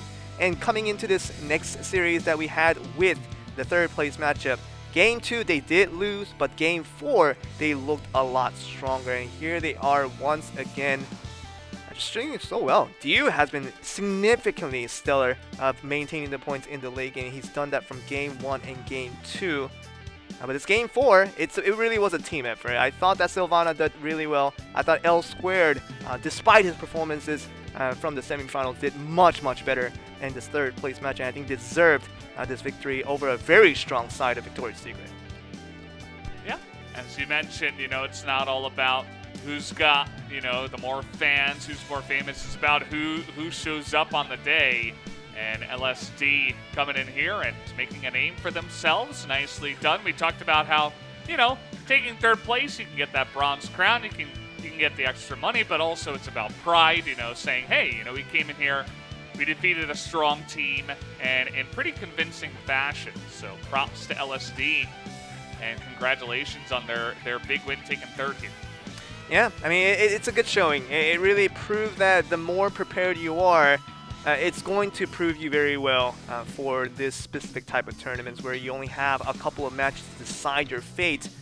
And keeping that focus from game 1 and onwards until the very end was what was needed. And LSC, although they couldn't get it done in the semifinals, they come into the third place matchup looking a lot more confident, and that game 1 victory really sparked the possibility of them winning the third place matchup, and they really got it done. Yeah, they were able to get in there and get a nice little lead, and you can see here this is actually the map that did go the way of Victoria's Secret. The early game was taken by LSD, but you can see that this Lagos eventually does go into the hands of Victoria's Secret, so nice little snipe there, and they were able to get enough of a lead, even though they were giving up other objectives and stuff like that. They got the important orbs, and they were able to at least take the one map. But at the end of the day, LSD going back onto a map that they know and love, they do take the 3-1. Yeah, with the success of LSD, we have to sort of mention the X-Like's venture into winning a championship in the Ramoness tournament.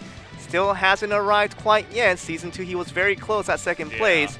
This BRC, our first rendition of it, does get that 4th place. I'm sure he's not going to be all the more happy about, but he can come in next time when we open up another tournament like this. I'm sure he will try again, and I'm sure he will be a strong contender once again, and we'll love to see him back, just really taking the charge and see what he can do. Yeah, so guys, that was the 3rd and 4th place match. We're going to take another 10-minute break. When we come back, we will have the finals ready for you guys, so we will be right back.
Welcome back, everybody. We are here at the Ramoness Championship, and finally, we have made it to the finals. We are going to have one best of 7 to decide who is going to win the America region, and I'm here with Joel to find out exactly that.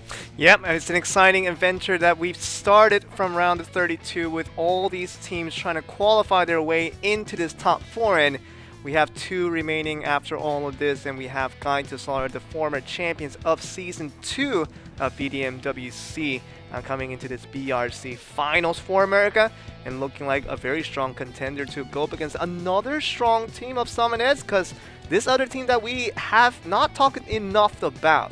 This team is looking very good, especially a couple of these players from these sides looking especially good. Yeah, absolutely. I mean, it's pretty cool to see exactly how these teams have made it all the way through here. Guide to Slaughter taking out Victoria's Secret, easily dispatching of them. Some and etc. able to do the same of LSD. And based on what we saw, you know, LSD were able to take out Victoria's Secret relatively easy. They did drop the one Temple Raiders map, but other than that, their wins were pretty convincing. And so this is pretty exciting because I think Guide to Slaughter have a little bit more hype behind them. They're a little bit more well-known, but Summoning and ETC and etc., they potentially defeated a stronger team today. Ramoness looked clean. I mean, to say it flat out, they knew exactly how to play each of their matchups, and they looked very good in all of them. We had Guide to Slaughter go up against Victoria's Secret, another strong team that we always like to mention, but their matches weren't as one-sided for some of these games, so it's really tough to call which of these 2 teams are the better sides. We have the very unique comp of 2 Archmages with 1 Invoker of Sia, who in my pick at the moment is one of the top performing players in this final day. But Guide to Slaughter, really, you got to put the notch onto too much at this point. Getting a lot of attention for getting those crucial points at these crucial moments, and being able to hold on to them is another ability that he's being able to prowess to this point.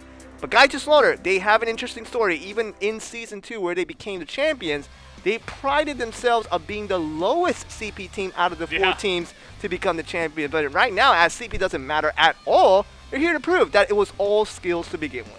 Certainly, they're a very skilled team, and we'll see who is the most skilled team as we enter this best of 7. Let's hop into the first set right now.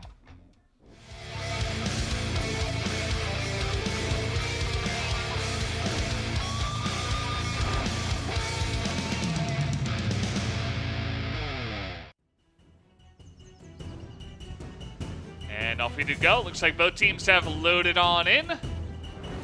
And we're ready to get this one started. And once again, you'll note the differences in terms of compositions. Of course, a Void Knight and a Raven on the side of Guide to Slaughter. And already too much, taking a little bit too much damage. Yeah. Too much did all he could to rush all the way to the opposition side as soon as the match began, but to no avail.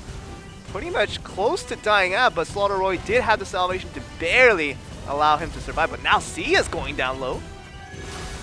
Yeah, Sia pretty low. Big guy going to be the first one to go down at the end of the day, though, as you can see a nice little lead here garnered by the side of Ramoness. And this is a very interesting matchup, I would have to say, because both teams are very well known to be very good in this Temple Raiders map. As we know, both veteran teams coming from the old days of Ramoness being able to master this map for such a long time, and we've seen that mastery being shown and displayed here today from each of their respective semifinals matchups. But now that we're in this grand finals, best of 7, we're going to be in this Temple Raiders map more times than not, and we'll have to see some convincing performance from either side to really, for us, to predict the champion for today's match. Yeah, for sure. Most likely, we're going to be on this map lot, and you can see that so far it is dead even pretty much, 39 to 38.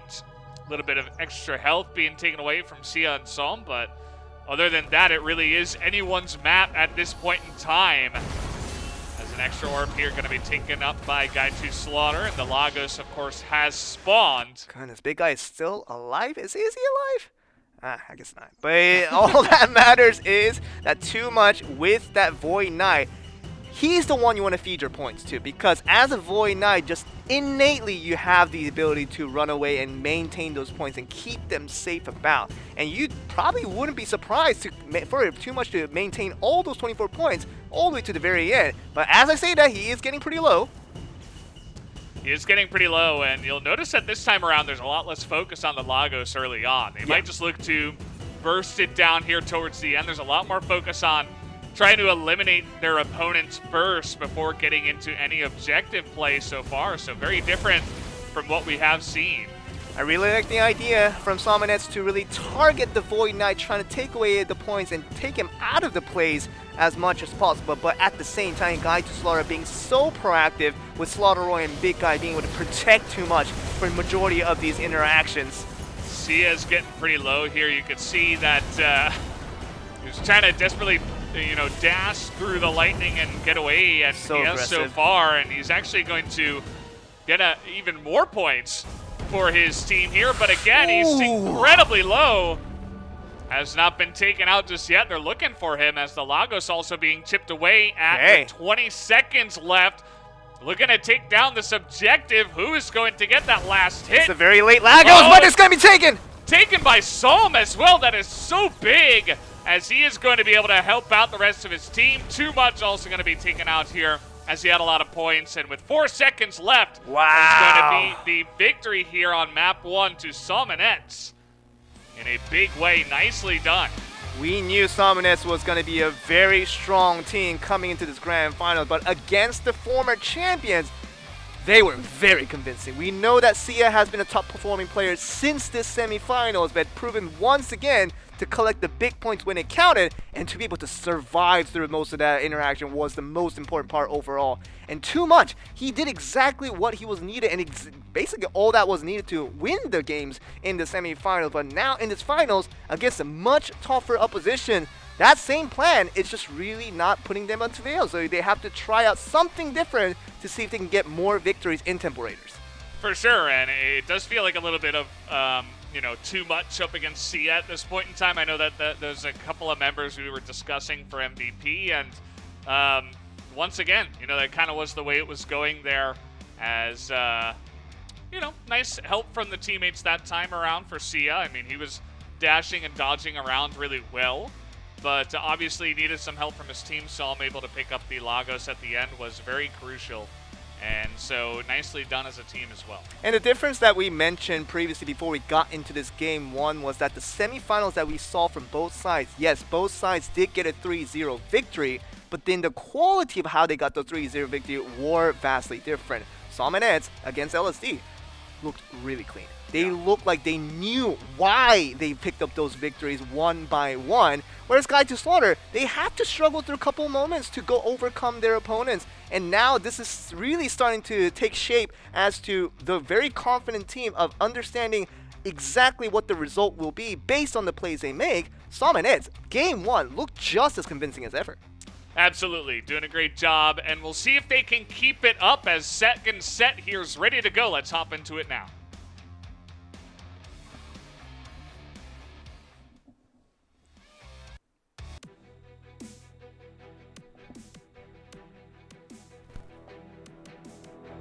Starting it up, just waiting for other players. Oh, we might have to get a rematch on this one. Yeah, we'll see if we can actually get this started, or it's coming back to us. I like to call that the 100 ring, and I don't like the 100 rings, fellas. And it usually tells us that someone did not connect into the game, so we might have to get a so we did get a confirmation from the producer that it was a connection issue. As I predicted, we don't like 100 rings. Hope we don't have to see that again.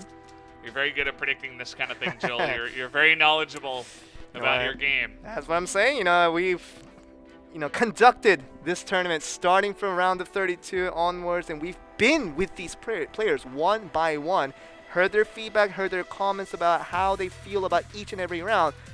Guy to Slaughter, let me tell you, these 3 boys are absolutely excited about playing Ramoness. Every round they go up, they approach it as if it's the grand finals of the biggest event. And I think that's really the passion and the enthusiasm they show for this game of why they were able to be so successful from Season 2 all the way to right now in this very moment of the Grand Finals of BRC. But at the same time, Ramoness, they're sort of the quieter team. They don't have a lot to express about themselves, but at the same time, they show it through their plays. They know that they need to do certain this and this and this calculated ways to win a game of Ramoness, and they've shown it very consistently so far, and it feels like that consistency hasn't stopped for one bit, even in this Grand Finals matchup. It's really cool to see from both of the teams. I do think that Guide to Strong, they're really fun to watch, right? Guide to Slaughter, rather.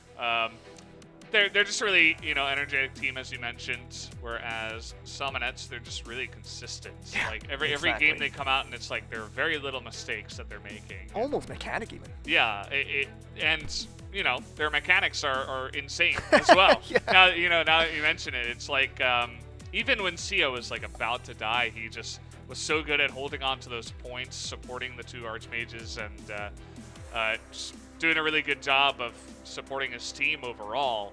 So you gotta love the work that he's been putting in. It really is about maintaining that composure at those crucial moments. It happens to players over and over again where you're in this very tight situation where one mistake could really lose it for your team. And players tend to be, shake when that things happens, and when they tend to tremble, they tend to make those mistakes where they usually wouldn't. And that's sort of the thing that makes a champion and the team that was so close to becoming a champion. I feel like Ramoness shows these three players, especially Sia. We're always hyping up Sia because of his rightful consistency of how to approach this game of Ramoness. Even in those most crucial moments where most players might tremble, he just doesn't shake at all. He's completely understanding of what he needs to do at all times. And I believe as long as that remains to be tactful, this team definitely could be one of the favorites to win this championship out of this matchup. Yeah, and looks like we do have that game ready to go, guys. So let's hop into the second set of the finals right now.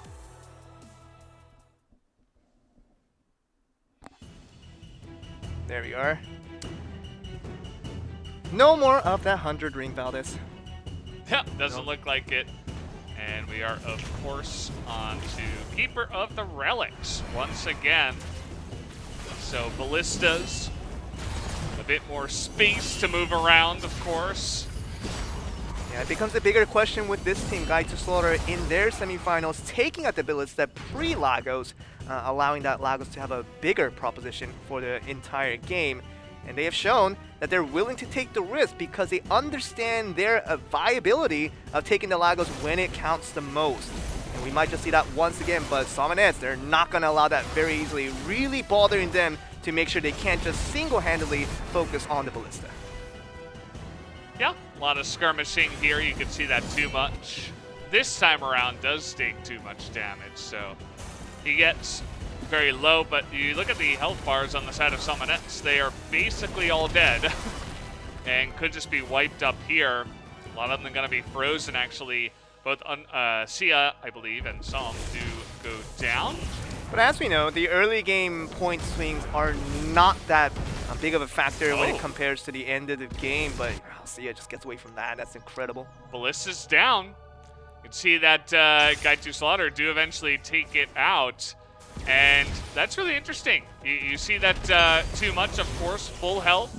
He's going to hold on to 329 points and hope that he does not die. Intentionally holding on to that points towards the Void Knight once again. Too much is the best man to hold on to all of those 329 points. With this team confident that he can maintain that for the remainder of the game with 1 minute and 45 seconds left to go. Lagos holding 210. Not too shabby. That definitely can be a point swing towards either team's success. Yeah, absolutely can. And you can see that Guide to Slaughter are holding on to a pretty significant lead here. Once again, going to defeat them consecutively. Unknown Force also going to be taken down again. And it doesn't even look like they're touching the Lagos at this point in time. Usually when you take an early Ballista, you tend to be a little more passive because you know you have to protect the points. But it's complete opposite with this team. Too much big guys slaughter Roy. Not only are they protecting too much very, very effectively, they're going ham. They're going up on their faces of their opponents and not letting them buy a second of their own. And Sia right now with 42 points doesn't look as confident as he did for all these other matches.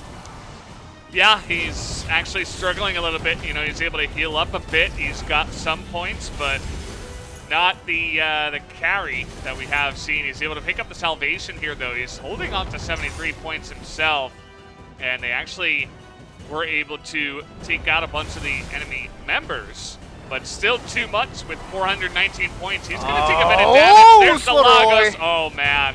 That is just way too much, and unless they get a couple of kills onto Too Much and Slaughteroy in 20 seconds, this might just be Guide to Slaughter's map to win. This makes it so difficult, Valdez, because not only does Too Much hold 472 points, you got another big goblin at Slaughteroy, 295 of his own. You have to get 2 kills secured to even guarantee trying to see if you can come back from this one, but 5 seconds doesn't seem to be enough, Valdez. Doesn't look like it. Too Much easily going to avoid the enemy team and hold on to those points. Big victory here for Guide to Slaughter, and they do take it down on Keeper of the Relics. Nicely done. That's very, very good, because it feels like a repeat performance of what they showed in the semifinals. Guide to Slaughter getting the pre-Lagos Ballista, getting those 300 points, then going up to the 200 plus point of the Lagos that we saw coming up, and really being able to secure that with Slaughteroy. It really made a statement about how they want to approach. They don't want to scare away. They don't want to feel like they have to let the other team control the map, then we try to take over them. But it's about them making the initial statements and really finishing off the statement with so many objectives to their advantage. Yeah, just much better strategically, I think, on that map. They were very clean themselves, and also they came in with a clear strategy on top of everything else. I think that their composition supported very nicely, so gotta hand it to them. Now we're gonna be going back to Temple Raiders, and yep, it's looking pretty good for Ramoness. I mean, they look so clean on that map, so we'll see. I don't think it's really the question of Ramoness, are they going to stay the way they are, but it's about Guide to Slaughter. Can they bring a little more oomph into that map, because we're not done here. We have so many games left to go, and we're gonna play many more games in Temple Raiders. So if Guide to Slaughter want to become back-to-back champions, they need to find a way to not only rely on their successful Keeper of the Relics plays, but they have to bring that little extra something to Temple Raiders to see if they can pick out a win or two. Well, speaking of Temple Raiders, we got that map ready to go, so let's hop into it right now.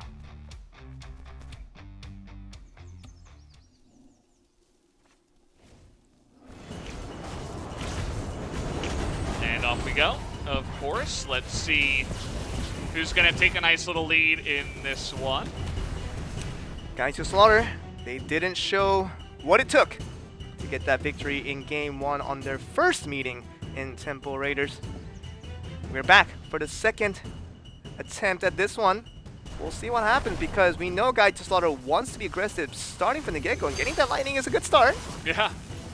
Obviously, getting some early points can help boost you a little bit. Not as important as when the points begin to ramp up, but good to, you know, get some momentum on your side, take the enemies off the map, allow yourself to get some of those small objectives, and so far, looking like a pretty good start here for Ramoness. Yeah, I mean, but it's pretty even, I would have to say, to both sides. See, getting that lightning was the difference, but it's still plenty of time for Too Much and the rest of the side to find a way to come back from this game. And 12, 11, 7, just holding on, looking for that right moment to pick up the inevitable deciding factor for them to pick up the victory. And they will definitely look towards the Lagos once again. That's where they really count their victories on. But really, Sia, Salman, and Unknown Force, all three of them not giving any breathing room over to the opposition. Feeling pretty good about that themselves. Sia just going to hide in this brush for now. Just going to hang out here. Big guy goes down again. He's only got 5 points here for now. But that means he can be very aggressive and not have too much to lose. And speaking of which, Too Much, of course, on top with the most points. He'll be able to hold on to those very nicely as the Void Knight. This might be the biggest game of chicken we've seen in this America Finals day, but really both teams looking for that correct timing to go for Lagos, and it might have just initiated with that lightning. The Lightnings are going to both be pretty huge here. Too much. Trying to get some damage down onto Sia, and he will. Sia struggling a little bit, going to be frozen up just a bit. Some damage onto the Lagos as we speak. Sia, you can see he's kind of on the run here. Be able to get healed up a little bit. And I'm going to say if you want to try to get the victory in temporaries, I think Too Much would like an early Lagos take to hold on to those points to make sure you get it away from any possibility of them obtaining from Sia's side. But at the moment, it's still just a brawl all the way through. Lagos not really part of the attention. Yeah, you know, just a little bit of chip damage here and there, and as you say it, they're finally going to turn some of their attention onto that. Unknown Force doing a lot of damage to Lagos, down to the wire, and it's going to go to Guy to Slaughter as they take it down with only 30 seconds left. And looking for some kills with the Lightning on top of that is Big Guy. Oh my goodness. He's going to get 2. And yeah, it's really only Sia that is left available with any points for his team. You can't do much when you're by yourself like that. Sia going down, Summon on the Force just coming back up. This doesn't look like that same Game 1 performance. They were so convincingly the victors up in 5 seconds. No way in Earth they're going to come back from this one. Yep, not going to happen this time around as maybe the tables have turned. Guy to Slaughter with a couple of round wins in a row. And there you have it. Big Guy as well, you know, he got killed like 2-3 times early on. And he's like, whatever, I'll just last it to Lagos and show up with the most points at the end of the game when it's really important. And I think like these matchups are exactly the things that fire up a team like Guide to Slaughter when they lose the first match in a pretty convincing fashion and come back in Game 2 to win that on a very nice series of plays. In Game 3, beating the other team that beat you so hard on Game number 1. This is definitely sure to fire them up to go up to the series and to win maybe 2 more games, very, very close to doing it, and be able to win the champion back-to-back. But Guide to Slaughter, while they're excited, I'm sure, they need to remain, to keep their composure. They need to make sure they can focus on what's the agenda ahead of them, and those are 2 more matches that need to be won for them to become champions. But Ramoness, definitely not the team to allow that so easily. Yep, this is a best of 7. There's still a lot of maps to go. And speaking of which, we got the 4th set ready, so let's hop into that.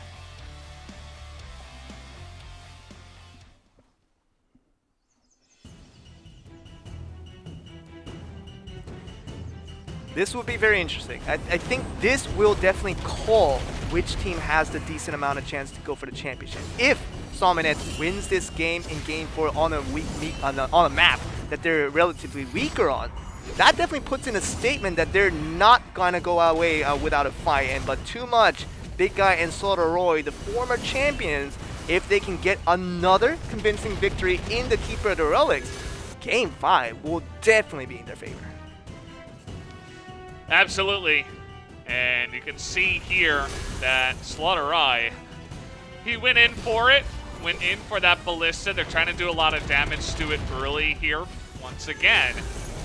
And he was actually taken out in the attempt. But still a lot of time to go.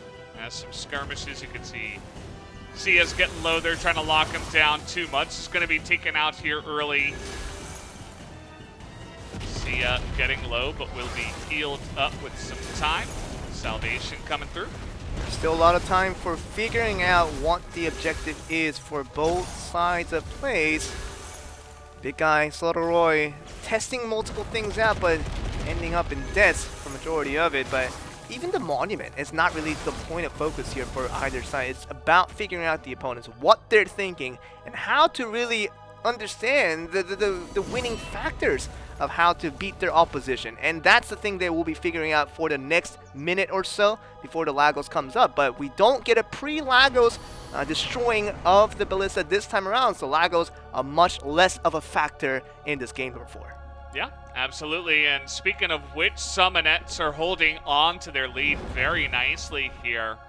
Again, we talk about the early game, how you don't get too many points, but if you can consistently win these skirmishes, you're going to open up a 30, 40-point lead, and that can be the difference as the game comes along here. Oh my goodness, that is incredible plays from Sia, going 1v1 against Too Much. You saw brilliant moments of skill usage there, and Sia once again proving that he is individually a very, very skillful player, but having his cooperation from Som and Unknown Force is what was lacking, I would have to say, from these past 2 games. But they need to pick things back up, because Game 4, if they are able to get this back in their favor, it is an even series at 2-2, and it's really anyone's game to win this championship. Yeah, it really is. As we see, there has really not been too much focus on either of these objectives. Finally, Lagos taking a bit of damage, but still, you can see that the health advantage, the salvation coming through, is going to be good for Gaiju Slaughter. We're focusing down the Lagos now. Who's going to take it down? It will be Ramoness, who do get it here very crucially, but they are pretty low. We'll see what they can do on the back of this. Sia has to find a lot of healing orbs. He has to just go around the field. There's one Artifact of the Light would keep him invincible for a short duration of time, but that's not the one that he's looking for. His team has to cooperate to make sure those 98 points stay relatively safe, because you see those 300 points now swing towards too much. That Void Knight is going to be hard to kill for the last 5 seconds. They gotta get the Som or the Sia if they want to try to Solo. take this back. Oh! It's not gonna happen. Sia getting even some more health and a kill at the end, and that is going to be the 2-2 now in this best of 7. Nicely done there. They were really in control of that entire map the entire time. Back to even we go, Valdez, and Game 5, we're as if we're just starting all over again, because it really could be anyone's game. Game 1, so heavily in favor of Ramoness. Game 2 and 3, Gaiju Slaughter showed that they can put up a fight and really come back in the series to maybe get that upset victory. But at the same time, Game 4, now going back to the thing of Ramoness looking just so much stronger than their opposition. But at the same time, we just can't go back to the fact that Gaiju Slaughter can surprise us at these crucial moments. And Game 5, I just really don't know at this point who's going to take the victory here. I mean, clearly, you know, when you're trading maps and you've both taken one of each map, and the wins are sometimes close, but sometimes really one-sided for both teams. Yeah, that's when you get like a really fun finals, because every map is different and unique, and the way it plays out, and also the teams are really evenly matched. I'm really excited for this Game 5, because it feels like we're back to Slate 0 to see which team will be the stronger one mentally to eke out in front, to really call themselves the champions, to call themselves forward. Yeah, and there's only 3 maps potentially left, so basically a best of 3. Who's going to get 2 more wins? Let's find out and hop into the 5th set.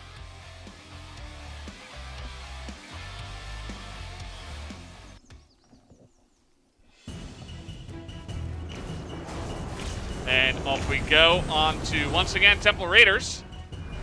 Not wasting any time getting back into the action. Not wasting any action to go into the front for too much, and does get back out. You see that mobility that the Void Knight has.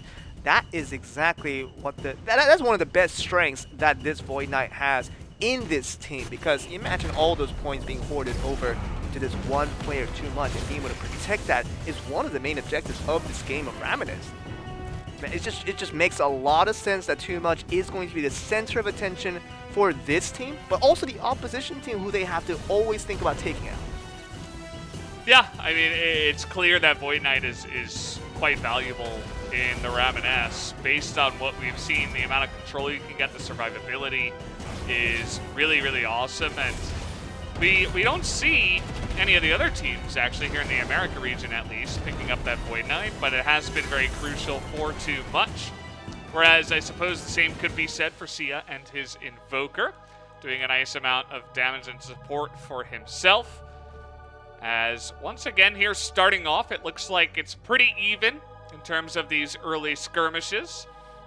Getting the monument would be very nice at this point for Sia and Som.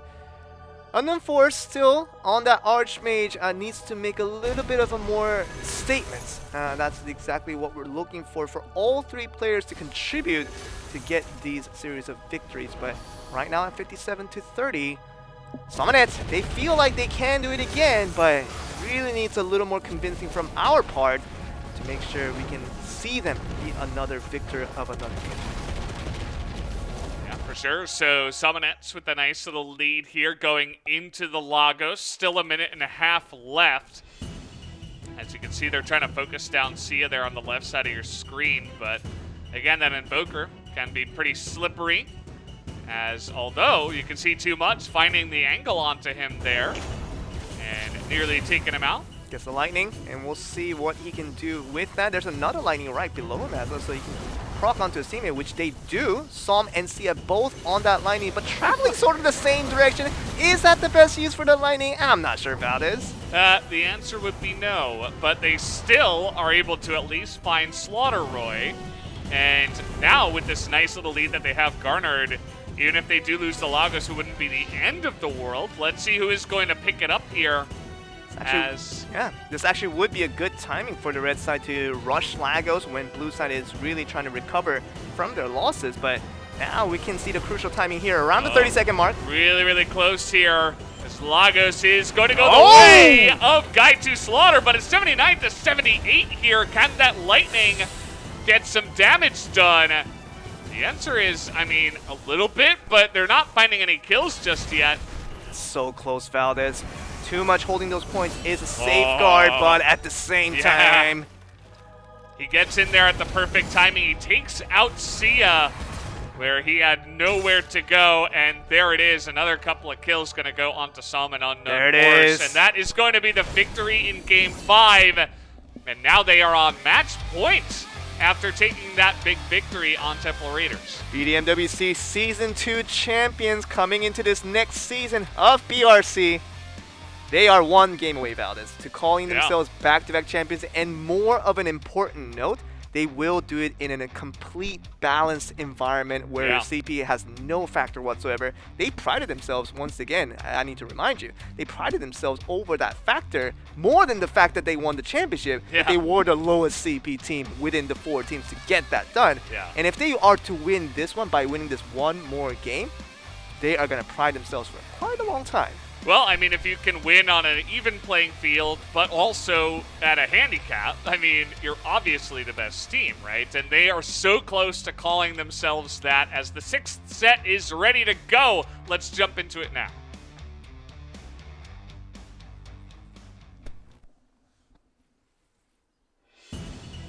And as we expected, a close matchup. 3-2, could not have written it any better. Game 6. Keeper of the Relics, it's really not the strong map for Salmon Eds, but at the same time, they've shown victories are possible from their series of good plays.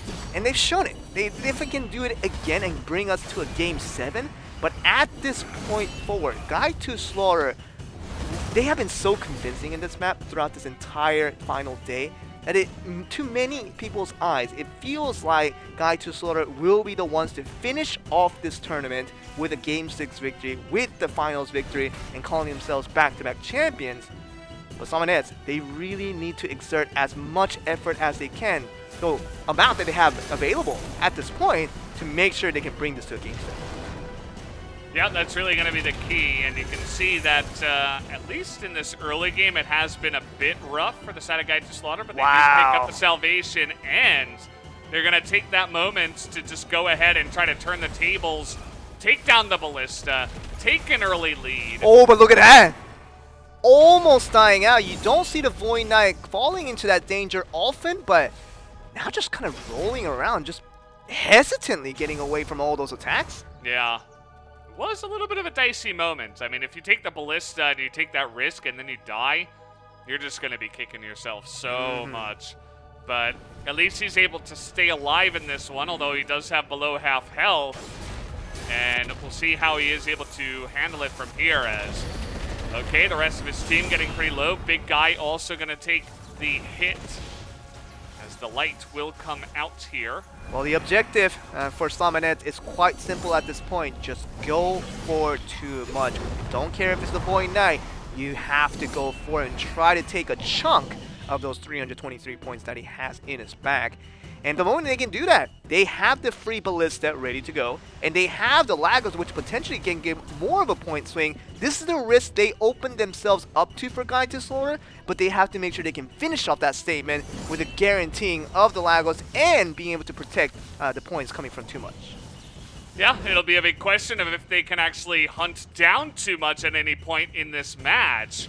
As you can see, there's still a lot of points left on the field. They're going for the Ballista, looks like first, or at least they want to get it low before they do take out the Lagos here. Sia gets the enemy Ballista. He's going to be able to hold on to those points. A very close game at this moment in time. As a bunch of points going over to their side. The Lagos still very healthy at this point in time, as Unknown Force still going to stay alive too much, still on the battlefield. Gonna go for the Lagos now. Sia and everybody else, they have to be so careful. Som and Unknown Force, the moment you lose those points is the moment that you're gonna kick yourself, and 81 points for Som is not small. Oh, it's so close. This is gonna be the deciding factor! That's gonna do it! Guy2 Slaughter take the points, 17 seconds and too much. Has got the light. Do they even have enough time to try to take him out? 10 seconds, that is enough time. Too much. He is a Void Knight, but 10 seconds is long enough for him to do that, but escaping! Not going to be enough time. And that's it! That's going to do it. We are going to have our winner of the America Final will go the way of Guy2 Slaughter. Too much, 918 points. What an awesome play from the entire team, and especially Too Much. Really well done, taking the championship for 2 seasons in a row. Hey, you know what it is, though? It is such a GG when you can do it in that fashion. I'm telling you, when they open up the wrist, they hold the responsibility of being able to finish off the game and taking that early Ballista. They knew they were going to take the Lagos. They knew that Too Much was going to hold all those points without losing them. And here they are, champions back to back. And this is so good, because now we're going on to just one more break. We have to take a little bit of moments to decide who the MVP is going to be, but it's quite easy at this point, at least from the commentator's view. Yeah. It is so easy of who was the biggest factor in giving this team another championship victory. But officially, we have to get this done, and I'm sure we'll be right back to do it. Yeah. Well, guys, we are going to take a look at these highlights before we do get into any kind of break, before we do decide our MVP. And you can see that from the get-go, it was pretty close. I mean, 4-2 on the victory. It did look pretty convincing in the last 2 maps, but the first 4, really back and forth. I would have to say Ramoness, they pulled off the biggest fight they could against Guy2 Slaughter. And Guy2 Slaughter, this was not easy for them by any means. And this was a challenge being thrown by Ramoness, especially by Sia and Som, 2 players who did outstandingly well to really put up a big fight and to get them into this 3-2 scoreline. But that last game, it was just the beauty of just setting things up and going step by step as to how to win a game in Keeper of the Relics, and it was textbook performance by them and very well deserved to get that championship off that win. Yeah, absolutely. I mean, we're seeing so many highlights where Too Much gets all the points. They take out the enemy Ballista, especially, you know, using this Void Knight strategy, and on a map like Keeper of the Relics where you can, you know, very consistently funnel a lot of the points onto one player and have it onto a Void Knight is really strong. I mean, it was part of the reason why they were able to use that strategy really well often. Also, Too Much just really good at, you know, sniping the Lagoses. He did that a couple of times here in this best of 7. I think he's definitely going to be my choice for MVP, but we'll see what everybody thinks about that choice. It's quite easy because, you know, Void Knight, not the class that everybody hypes upon, because Phantasma is usually the meta pick for being so safe and being able to put out a lot of damage from distance. But Void Knight has a specialty role of what the character is supposed to do. And I think out of the entire tournament that we've seen so far, we've seen a lot of Void Knights throughout the tournament, but the best one by far easily is Too Much. Clearly. I mean, the guy is putting on a masterclass of the, you know, and it's pretty cool to see. But guys, we are going to go to the 5-minute break right now. So when we come back, we will finish off the America Final. So we'll be right back.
Well, welcome back, guys. We are here after that short break.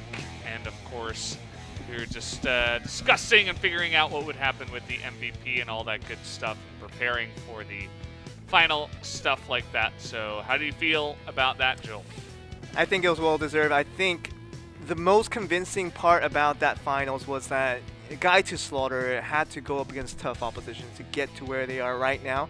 In the semifinals, they probably had one of the toughest opposition that everyone predicted to go up against Victoria's Secret to get a 3-0 victory in that fashion was so convincing. And in the finals, Ramoness, one of the cleanest looking team throughout the entire tournament, to go up against them and to pull off probably the most dramatic Game 6 victory with that Keeper of the Relics victory at the very end was just beautiful to watch. And Guy to Slaughter with these three players, Slaughter, Roy, Too Much, Big Guy, all three players well deserved of the championship that they earned today. Oh, man, absolutely. All of them played a key role in their victory. Obviously, we were hyping up one specific member, but before we get into too much else, guys, we do have the MVP ready, so let's take a look and see who it was from this championship. It is going to be Too Much who does get the win here and the extra $100 as the MVP. You know what? It makes too much sense. Hey, I didn't intend Nice. it. I didn't intend it. But all I'm saying is this Void Knight, when I talk about the Void Knight in general, throughout the tournament, there has been many Void Knights being played by so many different teams, but the win rates haven't actually been that stellar. It's just obviously the knowing how to use the Void Knight in this Ramoness field to the most effect is a very difficult task to do. And for him, Too Much, to do exactly as he did for all the semifinals, for all the finals, that really, I think, made the biggest contribution to the back-to-back championship that this team just got. It is nothing short of successful for what his day was today. Absolutely. Very well deserved there for Too Much. It wasn't a unanimous vote, by the way. Yeah. I don't know if I want to reveal any of the other votes. That'll be your choice, Joel. Hey, you know what it is, though? We have to say that Sia was really back and forth with our, obviously our, the desk that we're working with to make sure that who can get the MVP. But in the end, we thought that Too Much was the MVP to come out as the victor. But Sia, you did just as well. Sad that you couldn't win the championship, but I think it's fair to say that the better team did win the championship this time around. Congratulations to Guy to Slaughter for winning another championship. Hope you come back for next season. Maybe we'll have another one, making you can have a strong run at it as well. Imagine the three-peat. That would be really cool to witness here in Black Desert Mobile. Hey, you know what it is, though? Big Guy just won $3,000. Now he can upgrade from his iPhone 6 there you go. to a better phone. Hey, get at that one. Well, oh man, obviously a lot of jokes being thrown around about that one, but pretty cool stuff. And that's not going to do it for the Ramoness Championship today. Far actually. from it. So, Joel, why don't you let us know about what else we got in store today? So all we have prepared for you, usually we have this through a 2-day series, but today especially, we'll have all the matches from today's America to Asia coming up in a few hours, and the Europe coming up after that. We'll have all of that being played today. I know we have to have differing time zones all around the world, so please watch to your convenience, of course, but just to let you guys know, the tournament will be happening pretty much all day today. So whatever time fits your needs, just come back to this exact same channel. You'll be able to catch the other regions just as exciting as well. Yeah, so we got about, 2 hours, 2.5 hours? Let me check here. I think we got a little over 3 hours. Oh, okay. Yeah. So about 3 hours, 20 minutes, this is some time. Maybe you can relax, play some Black Desert Mobile. Sure. Maybe check out some Ramoness, play and have some fun, and then come back for the Asia region, which we will be back here for that. But yeah, that's just about it for the America final. So anything else you want to say, Joel? I mean, it was a pleasure to be with you, Valdez, once again, for you to just help us commentate this great event. And now that we've gotten this custom event mode to make everything balanced, of course, skill levels are still in the mix, but everything else is balanced for us to provide a fair playing field for everyone to say that we were the worthy champions of whoever came out in the end. like to see it once again for Asia and Europe, and our second step will be on its way. Yeah, so guys, I hope you all join us in about 3 hours, a little bit over 3 hours when we do get to that Asia Championship. But until then, we will see you. Have a good time.